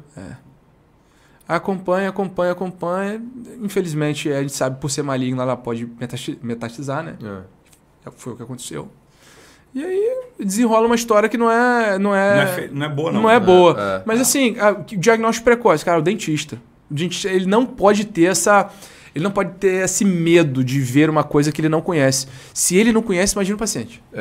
E não deixar passar também. Não, cara, cara, biopsia, na pior das hipóteses, vai dar um resultado lá. E outro, da biópsia, que é importante a gente entender. O local que você faz a biópsia, cara, às vezes é importante você ter vários sítios ali próximo da lesão, e não um só. Porque senão você pega uma área, justamente a área que não tem a lesão ainda. Que não tem, É lesão inicial, cara. Você tocou num ponto aí que é o que eu milito muito, né? Que eu trabalho na área de oncologia ali do Oncobeda. E isso faz parte da campanha do Julho Verde. Isso. Né? E agora da campanha da Semana Nacional de Prevenção ao Câncer de Boca. Que é uma conscientização que a gente tem feito aos dentistas, né? Não se sente seguro para fazer uma biópsia, encaminha para um colega que o faça. Pô. Seja ele bucomaxilo, seja ele estomatologista, preferencialmente estomatologista, que é a especialidade de patologias orais. Isso aí. Né? Se não sabe, e muita gente não sabe nem que existe estomatologia, que a gente precisa divulgar mais isso, não conhece estomatologista, encaminha para o buco. Se o buco não der conta, obviamente que se a gente perceber que é algo maligno, a gente já encaminha para cirurgia de cabeça e pescoço. Cara, é isso. E, assim, vou ser sincero para você, um detalhe que uma vez conversando com um colega é assim, muitas vezes você vai fazer uma inspeção visual ali na cavidade bucal do paciente, esquece de avaliar a língua. Isso. Caraca. Fundamental. Pô, borda de língua, base de língua. Ventre. Puxa. Muito. Lábio. Caraca, né? Entendeu? É um detalhezinho. Cara, olha, e aquele negócio com a informação que você passa. É uma lesão que ela não regrediu em 14 dias.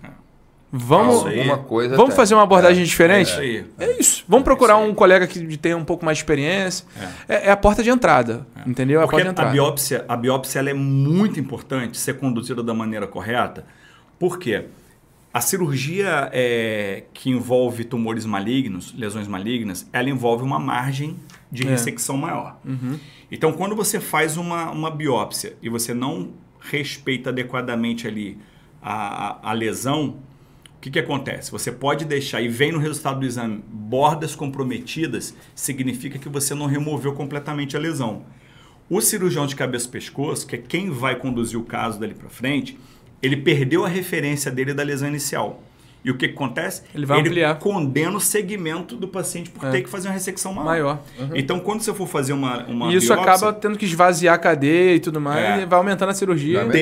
Sempre o conselho que a gente dá, para a gente nem fugir do tema aqui, vai fazer a biópsia? Ok, faça a biópsia. Faça uma fotografia, antes, com referencial de preferência, uma lâmina de bisturi, uma seringa, uma agulha, alguma coisa. Da área biopsiada. Da área biopsiada, antes de pré-biópsia. E depois de fazer a biópsia, deixe um fio de sutura na região. Porque se aquilo vier maligno... Você sabe exatamente aonde intervir. O cirurgião de cabeça e pescoço, ele sabe qual é o alvo. Perfeito. Isso é importante ser dito também. É uma dica boa essa daí. Deixa o fio de sutura ali. Isso mesmo. Mas vamos lá. Não, voltando para a parte da tela, do ameloblastoma, que você citou aí, é isso daí que a gente falou. O convencional, ele é 86%, o unicístico, muitas das vezes, que é aquele bem delimitado, oval, unilocular, que acaba sendo minoria, é 13%. Você tem um periférico que é muito raro e tem um que é o malignizante, que é o caso mais agressivo que tem do ameloblastoma. Geralmente você não tem predileção por sexo, masculino e feminino, e ele é o segundo tumor odontogênico mais comum. Tá? Eu trouxe os dois mais comuns aqui, e eu vou falar sobre eles porque é o seguinte, você tem aí uma certa prevalência de idade de acordo com o seu subtipo. Então, o convencional, que é o multicístico, muitas vezes, ampla faixa etária, terceira, sexta década de vida. Pô, Bernardo, tô há muito tempo sem ir no dentista, é importante fazer um exame. Cara, é importante fazer um exame não só para você ver o dente. Sim. Você vê alterações silenciosas que podem existir. Às vezes, beleza, vou lá trocar uma restauração no meu paciente e tudo mais. Cara, mas aquele paciente trocando a restauração tá ali com você e tal. Nunca fez fez um exame de imagem, não sabe como é que é. Ampla, né? Então, assim, é porta de entrada. A gente tem que entender de saúde. Saúde é tudo. Às vezes é uma restauração, a restauração foi o motivo que levou ele no seu consultório. Mas tem se preocupar com todo, né? Que com a saúde inteira ali, né? Então você tem. E já o unicístico, ele tem uma abrangência mais jovem. É o paciente, como você falou, que é aquele caso seu. É o dente impactado, é o siso. É o siso, geralmente na região ali... Terceiro molar. Terceiro molar, região posterior de mandíbula, tá? E aí o outro é o odontoma, né? O odontoma que é o tumor odontogênico mais comum. Aparece muito. Cara, demais. Isso daqui, eu vou te falar... talvez um por dia lá na clínica. Sim. Então é muito. Se for é muito. Vai, bota zero aí, né, as 7 unidades, todo mundo fazendo os laudos durante o dia ali, durante o dia aparece um. É uma coisa impressionante como que tem odontoma. E o odontoma ele é dividido em dois tipos, que é o composto, onde os dentículos formados são dentículos similar a um microdentes, e o complexo, quando você tem aquela massa de esmalte dentina, mas sem uma morfologia definida. Tá? E aí, com isso, a gente tem aí um tumor muito prevalente, sem predileção por sexo, e geralmente acomete pacientes nas primeiras e segundas décadas. Então, clinicamente, como é que ele pode aparecer no consultório de um dentista que está ouvindo a gente? É geralmente por impactação de dente, certo? É um dente que deveria... Não irrompe, né? Não irrompeu. Se não irrompeu, por quê? Será que tem algum problema comigo? Vamos fazer um exame. Vai no dentista, o dentista achar necessário, pede o exame. No exame pode vir ter a presença desse... E aí, se você não fizer a cirurgia para remover, você vai dificultando cada vez mais uma reabilitação daquele dente permanente ali pelo odontopediatra ou o ortodontista no tempo útil, né? Sim. Então isso é muito legal porque a gente precisa discutir, entender, ó, por exemplo, aí, ó, são imagens aí bem características do odontoma composto, né? Justamente impactando ali um dente permanente e ali na região da outra radiografia, ali na região de canino. Que acaba se tornando ali, represando, né? No meio do caminho, né? No meio do caminho, o trajeto do dente, né? É, isso mesmo. E aqui já é outro caso, é um caso que tem tomografia. Veja que na radiografia você vê um aumento expressivo da radiopacidade. Fica até difícil de você observar. Será que isso é uma alteração óssea? Não, esse dentista, né, devido a só um dente incluso, extranumerário, não. Que tem? Na tomografia logo foi observado que existia. Né? A etiologia do odontoma qual é? É um amartoma, é um crescimento desordenado de células de origem dentária e que era para ser às vezes um idiopático? Né? Não tem uma causa definida. Não tem uma causa definida. A gente chegava e pensava, porque ele caiu quando era criança. Não tem nada a ver, né? Não tem nada a ver. Não é por conta de uma queda, não é por conta de um remédio que a pessoa vai tomar. É importante porque tem muita gente que hoje em dia... Que acha, né? Que é... Antibiótico. Tomou muito antibiótico. Exato. Tudo é culpa do antibiótico. Tudo é culpa do antibiótico. Tomou antibiótico na adolescência, na infância. Na infância. É isso mesmo. É só ler o livro. Esse tem um caso aí, ó. Dos horrores que vai um menino lá, acho que é da Índia. Ele extraíram 232 dentículos dele. Olha como é que era a panorâmica dele. Que coisa. É isso. Tem que fazer pra gente entender, né? E o complexo, ele já não tem uma forma definida, apesar de ser radiopaco, e ele tá mais comum a ser na região posterior. Então, odontoma composto, região anterior, complexo. Né, posterior. E aí a gente tem várias...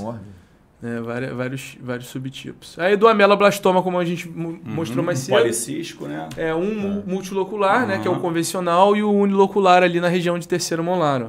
Essas são radiografias bidimensionais. Agora, um aqui na região anterior, né? Não é tão comum, mas pode acontecer, tá? E esse daí, ó, é uma panorâmica com uma radiografia periapical de justamente multilocular nessa região posterior aí de mandíbula. E esse aqui é um unicístico. Aqui é uma tomografia. A tomografia que é interessante você notar, que apesar de você ter um grande aumento de volume, a cortical tá mantida. Tá mantida. Então, assim, é a característica de benignidade, né? Ou não maligno. O terceiro molar associado, tá dentro da loja. Mesmo. E é a partir daí que a gente começa a trabalhar e pensar em diagnóstico, plano de tratamento, planejamento cirúrgico, né? Então, assim, a radiologia, ela é o quê? Ela é muito ampla. Não é só... realizar. Aí volta para nossa primeira questão. A radiologia é mal vista às vezes na graduação, porque na graduação você é determinado a fazer radiografia periapical. Você tem que fazer, né? A técnica tem que sair certinha. Isso. E aí você acaba não entendendo toda a profundidade que a radiologia ela pode te servir, pode ter e tudo mais. Né? E Bernardo, para onde que a gente está caminhando agora? Então, a gente está caminhando para uma radiologia. Acho que eu tinha até comentado isso. Exames de tomografia com resoluções cada vez melhor. Nós vamos ter algoritmos, ferramentas, né, que vão reduzir artefato. Artefato é algo que a gente não gosta de ter no exame. Artefato, atrapalha, né? A definição de artefato é tudo que está na imagem, mas que não está no objeto tomografado. Então... por exemplo, muitas vezes quando você tem um implante ao lado de uma área que você deseja ver, a alta densidade do titânio ou até mesmo da zircônia, né? Ela vai interferir na reconstrução de imagem e você não vai ter uma imagem boa. Essa imagem com artefato ela pode tirar informações que são relevantes para o seu diagnóstico. Então, no futuro, o que a gente vai ter? Talvez ferramentas que consigam reduzir esses artefatos para melhorar a qualidade da imagem. Ferramentas que vão fazer que, mesmo o paciente se mexendo ou se movimentando, algoritmos para reconstruir e reduzir essa distorção. A gente já tem alguns equipamentos assim sendo comercializados na Europa, né, bem legais. E da onde que vem essa pesquisa? Pesquisador brasileiro, cara. Pesquisador brasileiro que mora fora do país, atua em universidade lá fora. Leva o topiniquim lá para fora. É isso aí. E que está desenvolvendo isso e as grandes corporações compram a tecnologia que ele fomentou. Tá? Isso é muito legal, né? Isso é bem legal. Sem dúvida. Outro ponto que a gente tem assim, visto demais é a inserção da IA como algo natural. Aí ela tá aí, né? Não, ela é natural. É assim, ela está envolvida, ela está dentro de programas sem que você perceba. Você já aplica IA hoje? Já. Já? Já. Em que, por exemplo? Radiografias intraorais, né? Na unidade matriz. Lá é meu centro de pesquisa avançado. O que você faz? O que muda? Posso mostrar para vocês? Mostra pra gente aí. Vou mostrar para vocês como é que funciona a IA. Lá na nossa unidade. Ela funciona assim, ó. Vamos lá, aqui eu coloquei em uns dados anônimos, né, para a gente não precisar expor nenhum dados, né, de paciente. Então, muitas vezes vai ter só inicial, tá? E aí, todo paciente que é feito lá na minha clínica, ele sobe para essa nuvem, que é a nuvem do banco de dados da IA. Não vou falar o nome da empresa que a gente usa, só para resguardar ela. Ela simplesmente, automaticamente, ela define se aquela radiografia é de premolar, molar, canino, você nem bota a mão, ela já monta a cartela sozinha. E a partir desse momento você solta algumas ferramentas que você que coordena isso, quais ferramentas vão ser disponibilizadas. Então ela tem lá ferramenta de cálculo, ferramenta de cárie, aí a cárie é segmentada em cárie incipiente ou avançada, esmalte dentina. Lesões periapicais. Aonde a medida fica ali em amarelo é onde ela tem um espaço supracristal maior do que 3, por exemplo. Então seria considerado talvez uma Ele identifica isso por diferenças de densidade? Pixel, contagem de pixel. Isso aí. Caramba. É uma medida objetiva. Que legal. É uma ferramenta objetiva. Tá? Tem ou não tem? Sim ou não? Tem talvez. Tá? Entendi. Agora, qual é o grande problema disso? Boa parte dos estudos eles já demonstram que determinadas IAs, e aí eu vou falar algoritmos, porque eu posso desenvolver uma, você pode ter uma pesquisa e desenvolver outra. Então o que a gente vai ter de IA são vários grupos comerciais sendo desenvolvidos de forma simultânea e querendo vender seu peixe de forma melhor. Então a minha ferramenta é melhor do que a do Felipe, Felipe é melhor da Adolfo, Adolfo é melhor do Bernardo. Então aonde a gente precisa entender? É validação. Para isso ser validada, ela precisa ter um estudo científico validando ela. E aí, qual é o problema desse viés? É o conflito de interesse, cara. Quem que está validando a pesquisa? É isso. Todo mundo que já veio do meio acadêmico sabe que conflito de interesse é quando você tem uma empresa patrocinando uma pesquisa. A pesquisa. Logo, o resultado não pode ser ruim. Não. Se for, ela não deixa publicar. Exatamente. Não deixa apresentar. Exatamente. Isso então, acontece muito. Então, aonde que nós estamos hoje em dia? Nós temos muitas pesquisas validando várias ferramentas. Só que quando você vem incluir ela no seu dia a dia, você começa a esbarrar em pedras. Quais pedras? Por que essa pedra não está citada?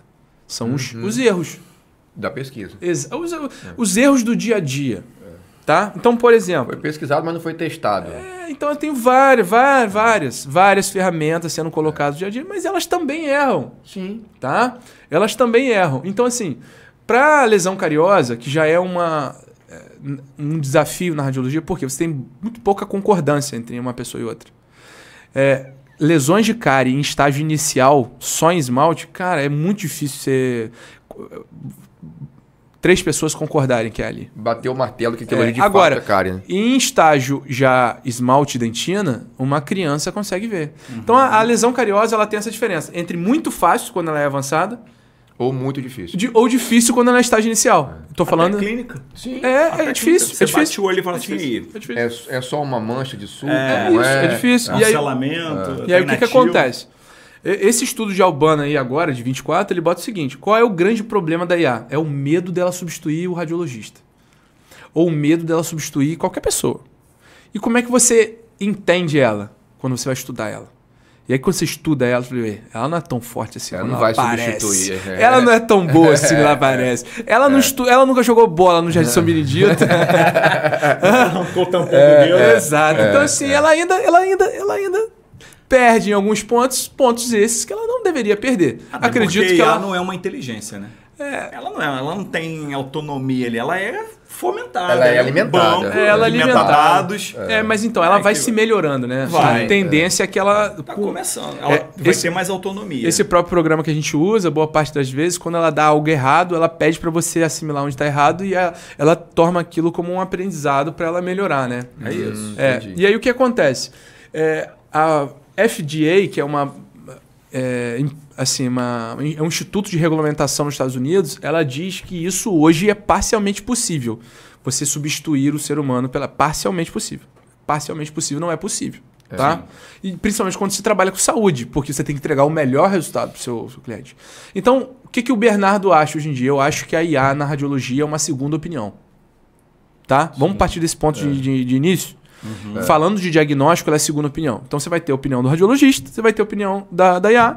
E quem vai fazer o consenso? A mente brilhante do dentista. O dentista ele vai ter essas ferramentas de apoio para chegar no diagnóstico. E o diagnóstico é algo também clínico. Então precisa ter alguém ali. Tá?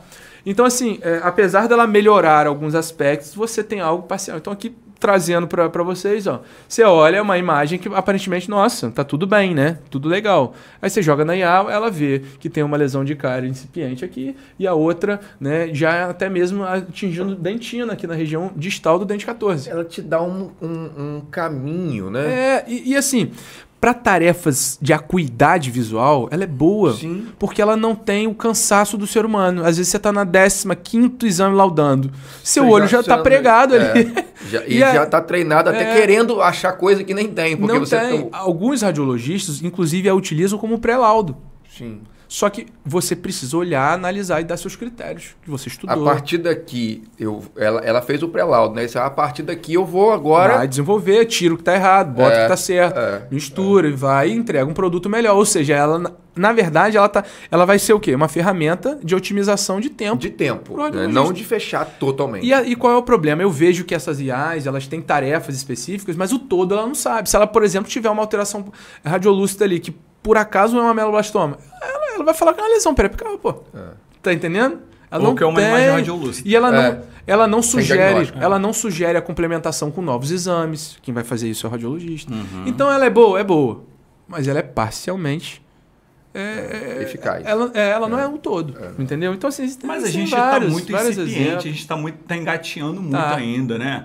Eu acho que pelo tempo a gente já está caminhando muito rápido. Muito rápido. Né? Eu acho daqui a um ano, se a gente for bater esse papo de novo, daqui a 2 anos for bater esse papo, vai estar tudo diferente. Não, vai. Assim, eu acho que as ferramentas tendem a melhorar. Eu sou um otimista, sabe? Eu sou um otimista. A única coisa que não muda e que não substitui o ser humano, o técnico, né, o profissional ali, é o nosso conhecimento de base. Isso. E aí, qual é o problema de você não ter o conhecimento e só ter a ferramenta?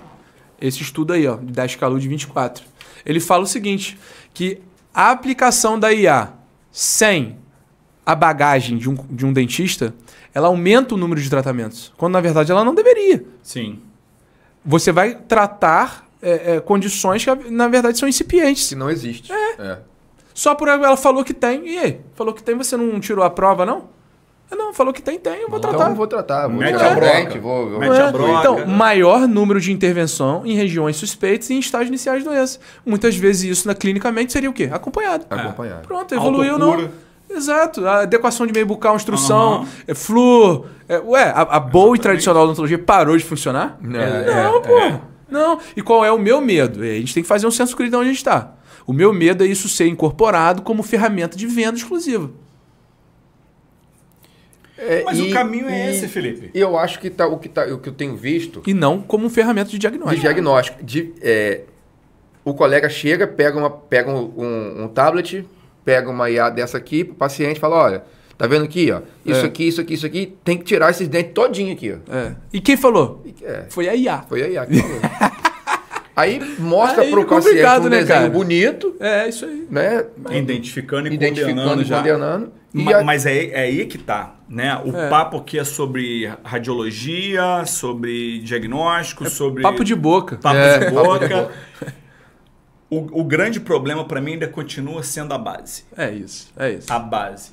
A gente tem uma legião, você chega um aluno de segundo, terceiro período e ele já está falando da especialidade que ele vai seguir. É isso aí. Ele chega no final do curso, não vou isso não, cara, eu gosto de endo. Às vezes Isso ele aqui é já prótese. entra, sabe, Já focado, dizendo né? o que ele quer. Que ele quer. Então, assim, eu não acho isso ruim. Ele abre o Instagram da clínica antes de se formar. É. Sim. Só pra já criar um orgânico ali.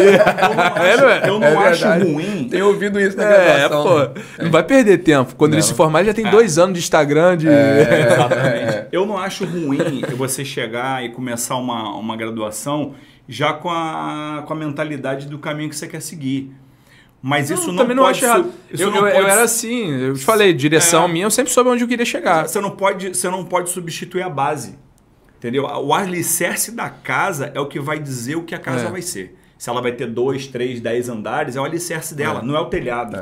E aí o que a gente tem hoje... Economizou no engenheiro e no arquiteto, meu amigo. Não vai ter, vai ter problema. Você tem um cirurgião dentista egresso que domina assunto de A como ninguém. Mas ele, clinicamente, ele não sabe o básico. É basicamente isso mesmo. Então, assim, isso não E, ó, substitui. por exemplo, aí agora vamos mostrar as pérolas da IA, porque Sim, assim, isso daí ninguém me mostrou, eu tive que pagar para ver. É. Ó, existe um efeito chamado velamento cervical, que na radiologia chama de burnout. É quando você tem uma zona de constrição ali entre o esmalte e dentina, e aí na junção cemento-esmalte ali, você termina o esmalte, então você perde aquela densidade, e por ter uma constrição, gera uma área um pouco mais radiolúcida.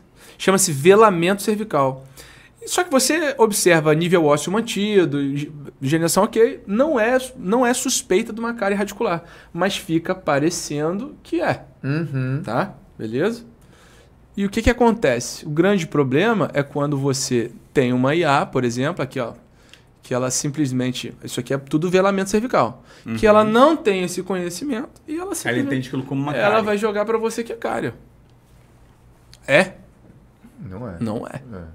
Ela vai colocar ali, ó, também na distal que é cárie. Ela vai colocar uma destruição coronária que está em reabilitação, como lesão cariose. Não é. Que está em reabilitação, mas não é. Ela cara. pode colocar ali talvez um material forrador. Não é. Ou seja, ela não tem todos os vocabulários que um radiologista tem. Ela não tem toda a formação que um radiologista tem. Aí a gente volta para o ponto que eu falei. Ela tá vendo, mas ela não enxerga. Sim. Não sabe Ela o que está sugere. enxergando. Não sabe. Ela não sabe o que ela está enxergando. Ele não né? sabe. Então o que acontece? Meu medo é você ter um público cada vez mais crente de IA De que isso é verdade. e que não tem a base que o Adolfo falou. E Adote isso vai como vai bater de cara na parede. Entendeu? A IA é ótima. Só que para você usar ela, você precisa conhecer. Aí quando você Tem que conhece... ter o senso crítico, Não né? tá, tem um monte aí, ó. Isso eu comecei a ver que toda vez que na região mais distante do centro, né, nas margens da radiografia, ela errava mais do que quando ela era no centro. Ou seja, ela força... Por exemplo, um radiologista, se essa é uma radiografia, por exemplo, de canino, eu não vou avaliar premolar nela. Tá distorcido. Então assim, não vou levar a informação desse premolar pro meu laudo se eu teria outra radiografia de premolar ali. Ela não faz essa conta. Ela não faz essa conta. Não faz essa conta. Ela vai jogar Ela o pega resultado. lá na ponta onde tá distorcido e... Mesma coisa aqui, ó. Variação do osso medular no ápice desse dente 36. Tá? Você tem no osso alveolar, trabécula, que é a parte radiopaca, e osso medular, que é a parte radiolúcida. Aqui você, por acaso, tem a fóvea da glândula submandibular. Você pode ter também espaços medulares maior. Só que você tem cortical alveolar, que é a lâmina dura preservada, regulamento, espaço do ligamento periodontal preservado. Isso não me diz que é uma lesão periapical. Uma lesão periapical. É Ela normalidade. vai considerar. Ela vai e coloca ali na legenda como lesão periapical. E aí? Trata o canal? Não tem Vai abrir um sintoma dente nenhum. rígido. Não tem nada. Não tem nada. Não tem nada. É a clínica. Fez o teste de sensibilidade? Aham. Fez vitalidade. Meu medo é isso chegar na mão e as pessoas tomarem decisões. E ele interpreta isso aqui como o quê? Remanescente radicular. Não, nada, ela não bota nada. Ela não bota nada. Ou seja, você só tá vendo isso aqui e deixa. É, isso aí, ela não bota nada. Olha só, uma coisa interessante que a gente precisa abordar... Isso daí que é legal. É a questão da identificação de exame de imagem. A gente que trabalha mais na clínica e pacientes com dor, tem sido cada vez mais comum chegar paciente para a gente, às vezes encaminhado por colegas, tá? Com lesões periapicais, e aí você vai fazer uma investigação clínica do paciente, não só pela imagem. Pela imagem você vê espessamento de ligamento periodontal, uma lesão periapical, paciente com dor, com odontalgia, né?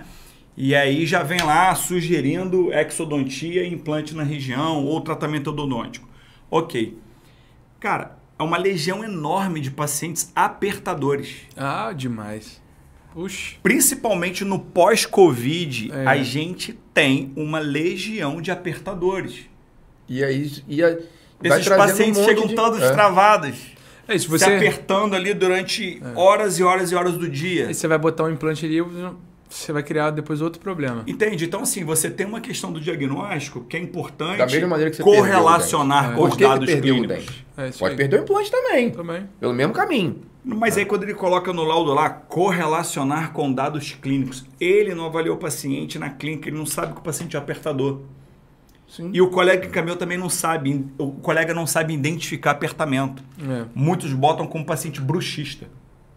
O paciente não é bruxista, o paciente é apertador. O bruxismo é diferente, né? E aí ele vai lá se apertando todo cheio de lesão e o colega encaminhando para a gente como paciente tendo lesão apical e encaminhar para endodontia. Você vai encaminhar para endodontia, depois você vai fazer o paciente, vai perder dente, vai colocar implante, vai perder implante, e aí você coloca isso na IA. A IA, como é que ela vai interpretar essas lesões? Lesão periapical? PT saudações. É isso aí. Pronto. Ponto final. Pois é.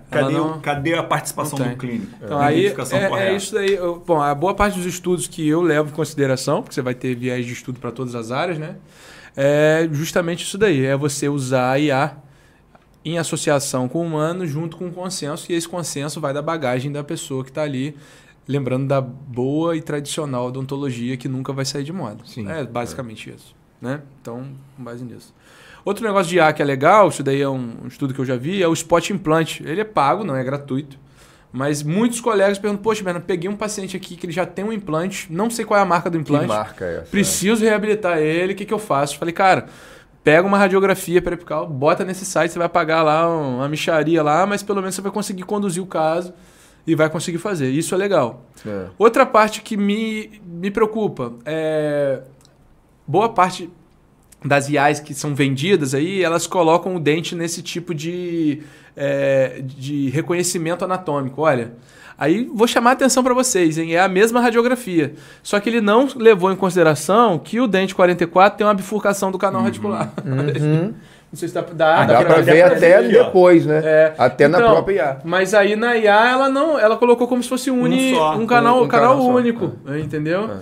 Então, assim, a IA ela também tem alguns conceitos aí, indeterminações anatômicas que pode chamar a atenção. Agora, aonde que a gente tem bons resultados para anatomia? Cara, anatomo. Nossa Senhora. E aí, Bernardo, o que pode melhorar? Olha, vai melhorar isso. Tá melhorando. Segmentação da parte 3D, filtro 3D. Antigamente, cara, olha como é que era feito, hein? Você fazia tomografia, aí na tomografia tinha lá um programa, né, da Workstation só para analisar as imagens em tons de cinza, né? E outro programa para você renderizar o 3D. Isso era feito em programas separados. Isso levava uma mão de obra doida, cara, para gerar uma página. Para reconstruir um 3D levava um... Nossa Senhora, muito tempo. Quem trabalhou antigamente, eu lembro, pode perguntar uns alunos, meu pai mesmo, você pode trocar ideia com ele. Isso foi melhorando, os programas foram melhorando, o Dental Slice surge nesse meio tempo, né? Não foi? E aí, ó, esse aqui foi o que eu falei que eu fazia, que eu ganhava R$10 por caso e ia tomar cerveja no final de semana. Ele tinha jovem aprendiz. Jovem aprendiz, eu era trainee, sempre fui, trainee. Isso daqui você pegava a tomografia, aí aqui tá em amarelo, o que você quer, qual o tecido ósseo você quer manter. Eu tenho certeza que o Felipe já olhou pro pterigoide. Já. Já olhou pro pterigoide. Aí perguntava assim, ó, você renderizava ela de acordo com qual estrutura óssea você quer manter. Então, eu tô ali mantendo tudo que tá em amarelo. Aí o que não tá em amarelo, eu ia com a borrachinha apagando, corte por corte. Se eu tinha 300 cortes, eu apagava quase em 300. Aí se o cara tinha um metal ali, dava aquele artefato, dane-se, eu ficava 2 vezes mais perdendo tempo nisso. Cara, hoje em dia, quando você tem renderizações tridimensionais, cara, você tem filtros, aplicações, dá para você renderizar e ver tudo com uma maior detalhe possível. Uma forma muito mais ilustrativa para dentista e para paciente, porque essa imagem ela é muito boa de conversa. Você tem que ter o domínio ali das reconstruções multiplanares, mas para conversar com o paciente, o 3D para encantar, para mostrar conduta, cara, isso aqui é bom. Esse software ele é acessível somente para radiologista? Não, para qualquer um hoje em dia. Chama-se programas visualizadores. Ele já vai viewer, junto. Né? É o viewer. Então, assim, hoje em dia, por exemplo, a IA na tomografia começa na radiologia como? Antigamente, para você fazer o arco curva, você tinha que selecionar cada pontinho para gerar a panorâmica, né? A reconstrução panorâmica. Hoje em dia, você tem aqui, no Blue Sky você faz isso. Automático. Aqui você tem... você vai pontuando. Aí hoje em dia, assim, arco curva, arco automático, pronto, está feito. E já fez, ela mesma fez. Esse é o viewer da onde? Esse é o viewer da tomografia da 3 de maio, aqui no centro. Ah, tá. Entendeu? Mas isso está disponível para várias outras... Tem um software próprio também. E esses viewers, eles vão trabalhar com o arquivo original Daikon? Daikon. Aí você tem a mesma imagem que o radiologista tem, tá? On demand. Não sei porque ele foi. Ele passou aqui. Será que fui eu que voltei? Mas tava aqui, ó. Aí. Aqui, ó. Ele fui eu. Aí outro ponto, ô Felipe, que a gente evoluiu muito é na parte de escaneamento intraoral, por exemplo. Sim. O escaneamento intraoral, hoje em dia, tem marcas que você tem coloração verdadeira, não aproximada. Por exemplo, eu acho que o da Trishape você consegue mensurar tonalidade em 3 tipos de escala, acho que é Vita e a 3D Master, alguma coisa assim. Do dente já. E tem estudo comprovando que é acima da análise visual feita por protesista ou protético. E como é que você comparou isso? Com aquele espectrofotômetro, que é o padrão ouro, que utiliza-se muito para medir realmente tonalidade dentária. E aí o outro ponto, você usa IA hoje em dia na ortodontia para fazer alinhamentos. Sim. Esse modelo aí, por exemplo, ele pega o 3D, gera um modelo virtual e esse modelo virtual você consegue fazer todos os tracionamentos que você quer. Bernardo, isso é disponível só para quem vai fazer Invisalign? Não, cara. Isso é gratuito. Mas eu achei que tivesse ter o scan. Não, cara.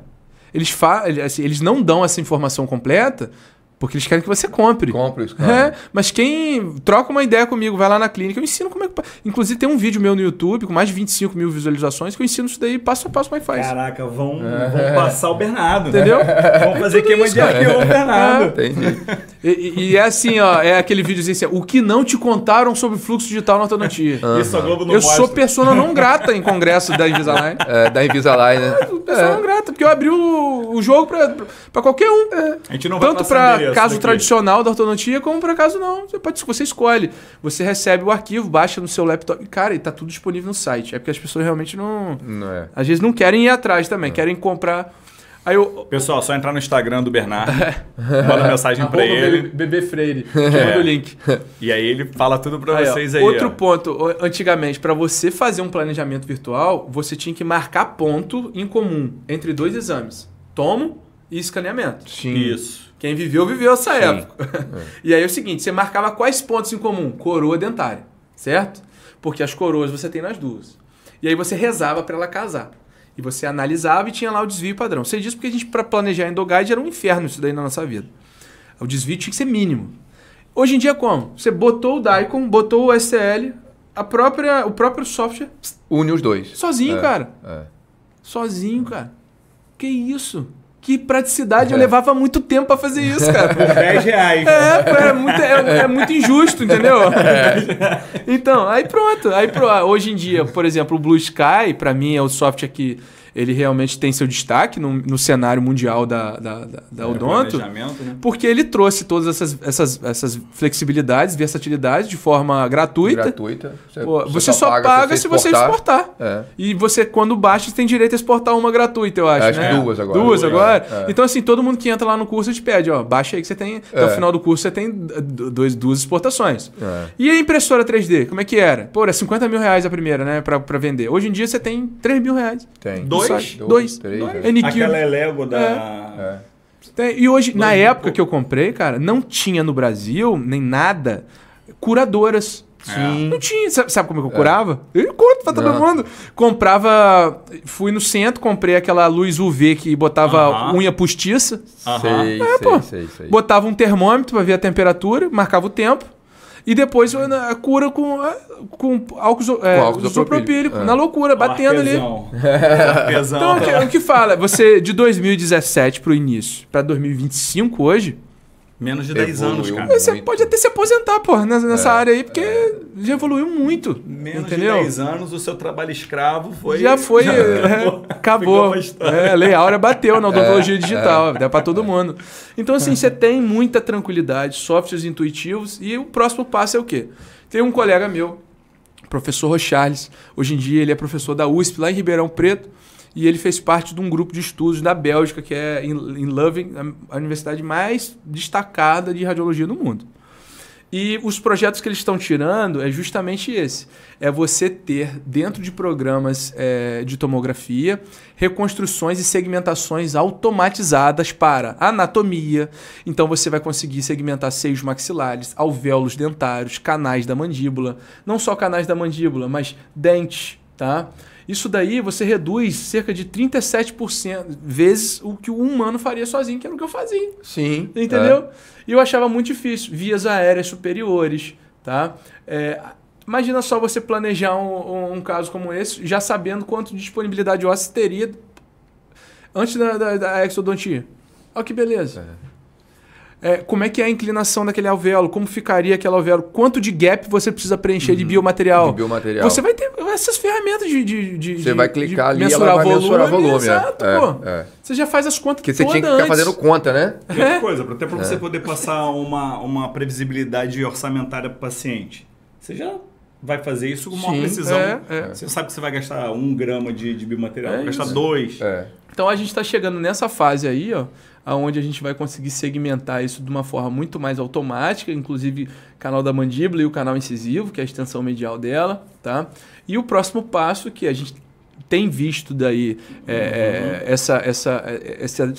esse direcionamento, que é essa segmentação voltada para a endodontia. Para a raiz, né? Que, ao meu ver, é muito mais difícil porque ela precisa ter um detalhe muito melhor. E eles estão conseguindo resultado para pegar bom, esses cara. canais. E você vê que é pesquisador brasileiro trabalhando lá fora. É isso, cara. É basicamente isso. Então, assim, a gente tem aí, né, todo... Beleza, então. Tem aí...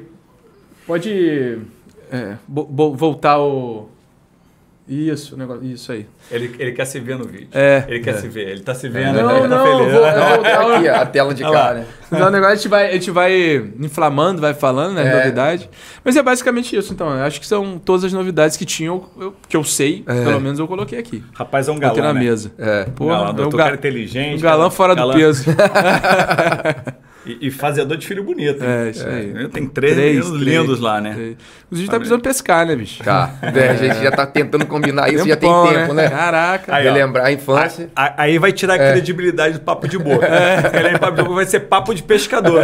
Aí não dá. Papo de pescador.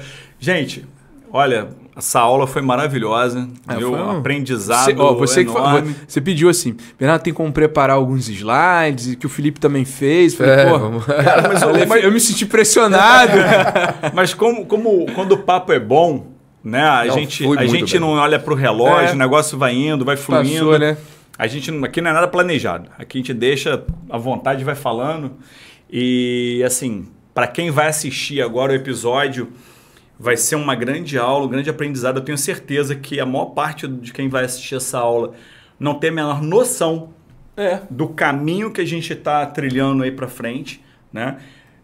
Somente uma pessoa com a qualificação que você tem e antenado a tudo que acontece, Bernardo, poderia trazer algo tão enriquecedor aqui pra gente, pra todo mundo que vai assistir. Espero que esse episódio bombe. Né? Tomara, vamos fazer a nossa parte aí, vou divulgar para todo mundo. Você que está ouvindo também, gostou, por favor, compartilha aí no seu meio aí, onde você está, na clínica que você trabalha, ou na faculdade que você atua. Eu acho que quando você tem assim, uma qualidade de conteúdo como essa aqui, de uma forma bem transparente, gratuita, né? Acessível, Gratuita. eu acho que assim, mais do que a sua obrigação é compartilhar e dar o like, né? Dá o like. A gente agora... Sempre quis falar aí, dá o like. Compartilha. A gente também, Dá né? o like. Dá Não seu pode like. tirar, né? Curta, compartilha, né? Deu like lá. Se der o dislike, eu vou aí atrás de você. Vai condenar o dente. Vou lá. Vou botar a IA para atuar sozinha no seu consultório. Gente, queria muito agradecer aqui eu e o Felipe, né? Ao Bernardo, a Cero, por ter gentilmente cedido seu CEO para vir falar com a gente nada, aqui. Cara. Eu que agradeço o convite. Tá? A Cero é uma grande parceira nossa aí de longa data. Apoiador, e será sempre vai ser. Porque eu vejo a Cero, ela está sempre apoiando os bons projetos. É isso aí. Né? Muito obrigado. Eu que agradeço. Assim, obrigado mais uma vez, Felipe, Adolfo. Eu acho que assim, hoje em dia nós temos esse papel também de apoiar boas ideias. Então, desde do início do rascunho que você me apresentou numa mesa de bar. Verdade, no boteco. Sobre essa ideia, eu sempre falei, cara, é um gap, existe um gap muito grande. Eu acho muito interessante quando as pessoas realmente elas se envolvem nesses projetos e elas entram para executar, porque pensar é muito fácil. Né? Executar é difícil, porque você tem que coordenar tudo isso. Então, assim, meus parabéns, tá? Vejo que isso daqui vai ser algo que vai ficar, não só para nossa região norte, noroeste, mas para Rio de Janeiro inteiro e qualquer outra cidade do Brasil que também tiver dentista e quiser ouvir um pouco sobre papo de boca. Tá certo? É isso aí. É isso mesmo. A nossa empresa está situada em 7 regiões. São 3 clínicas aqui em Campos hoje em dia. Temos aqui da Matriz do lado do Liceu, a do Centro, que é ali da Rua 13 de Maio, né? E a de Goitacazes, que é o filho mais novo, né? Nasceu junto com a minha terceira filha, mesmo quase no mesmo dia. Cortou um umbigo agora, né? É isso mesmo. Todas as 7 unidades, elas têm tomografia, tá? Tem exames digitais, tem resultado de exame. Nossos exames são laudados por profissionais especialistas, então é um diferencial, é uma confiança. Tá? Sem dúvida. E no meio de tanto ceticismo, de tanta falta de confiança, a gente se apresenta como uma opção que, receber essas 5 estrelas no Google aí, depois você abre aqui pra gente ver, não é fácil, tá?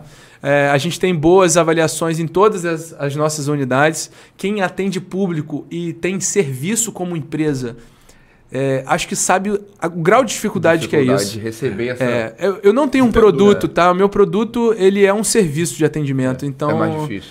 Tem uma pessoa que está treinada pela nossa equipe, que vai lá, atende o seu paciente com o maior carinho e está ali desenvolvendo. E atender pessoas é difícil. Você tem variações, né? Então, a gente se esforça ao máximo para estar sempre capacitando essas pessoas para atender vocês, o paciente de vocês melhor. É muito difícil, de longe é muito fácil. De longe é muito fácil. De perto é muito difícil e a gente não se cansa em querer melhorar.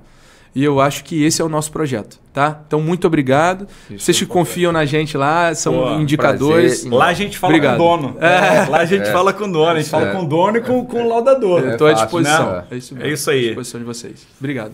Pessoal, a gente está chegando ao fim de mais um episódio do Papo de Boca.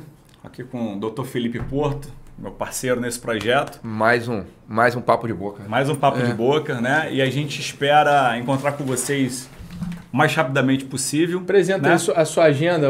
Aqui, ó. Aí, ó. Agenda de 2026. Aí. Isso. Olha, já. Você dentista. Marcar os nossos compromissos. Nossos próximos episódios aí do Papo de Boca vão estar marcados aqui. Vocês aí que costumam trabalhar com a gente, sabe que no final do ano agora a gente faz essa entrega de agendas, né? Já quis antecipar, porque muita gente fica querendo saber como é que vai ser a logo, como a capa. Vai ser do próximo ano, né? Se você não foi um bom parceiro, não vai receber a sua. Não adianta. Não, mas tem chance. Você promete que vai ser melhor e a gente faz um negócio. Ainda trouxe no saquinho vermelho do Papai Noel. É isso aí, gente. Isso. Então até o próximo episódio. Um prazer estar com vocês aí. Não esqueça de dar o like, de curtir, seguir a nossa mídia. Compartilha bastante no Instagram, no YouTube e também agora no Spotify. Até breve, até o próximo Papo de Boca. Show.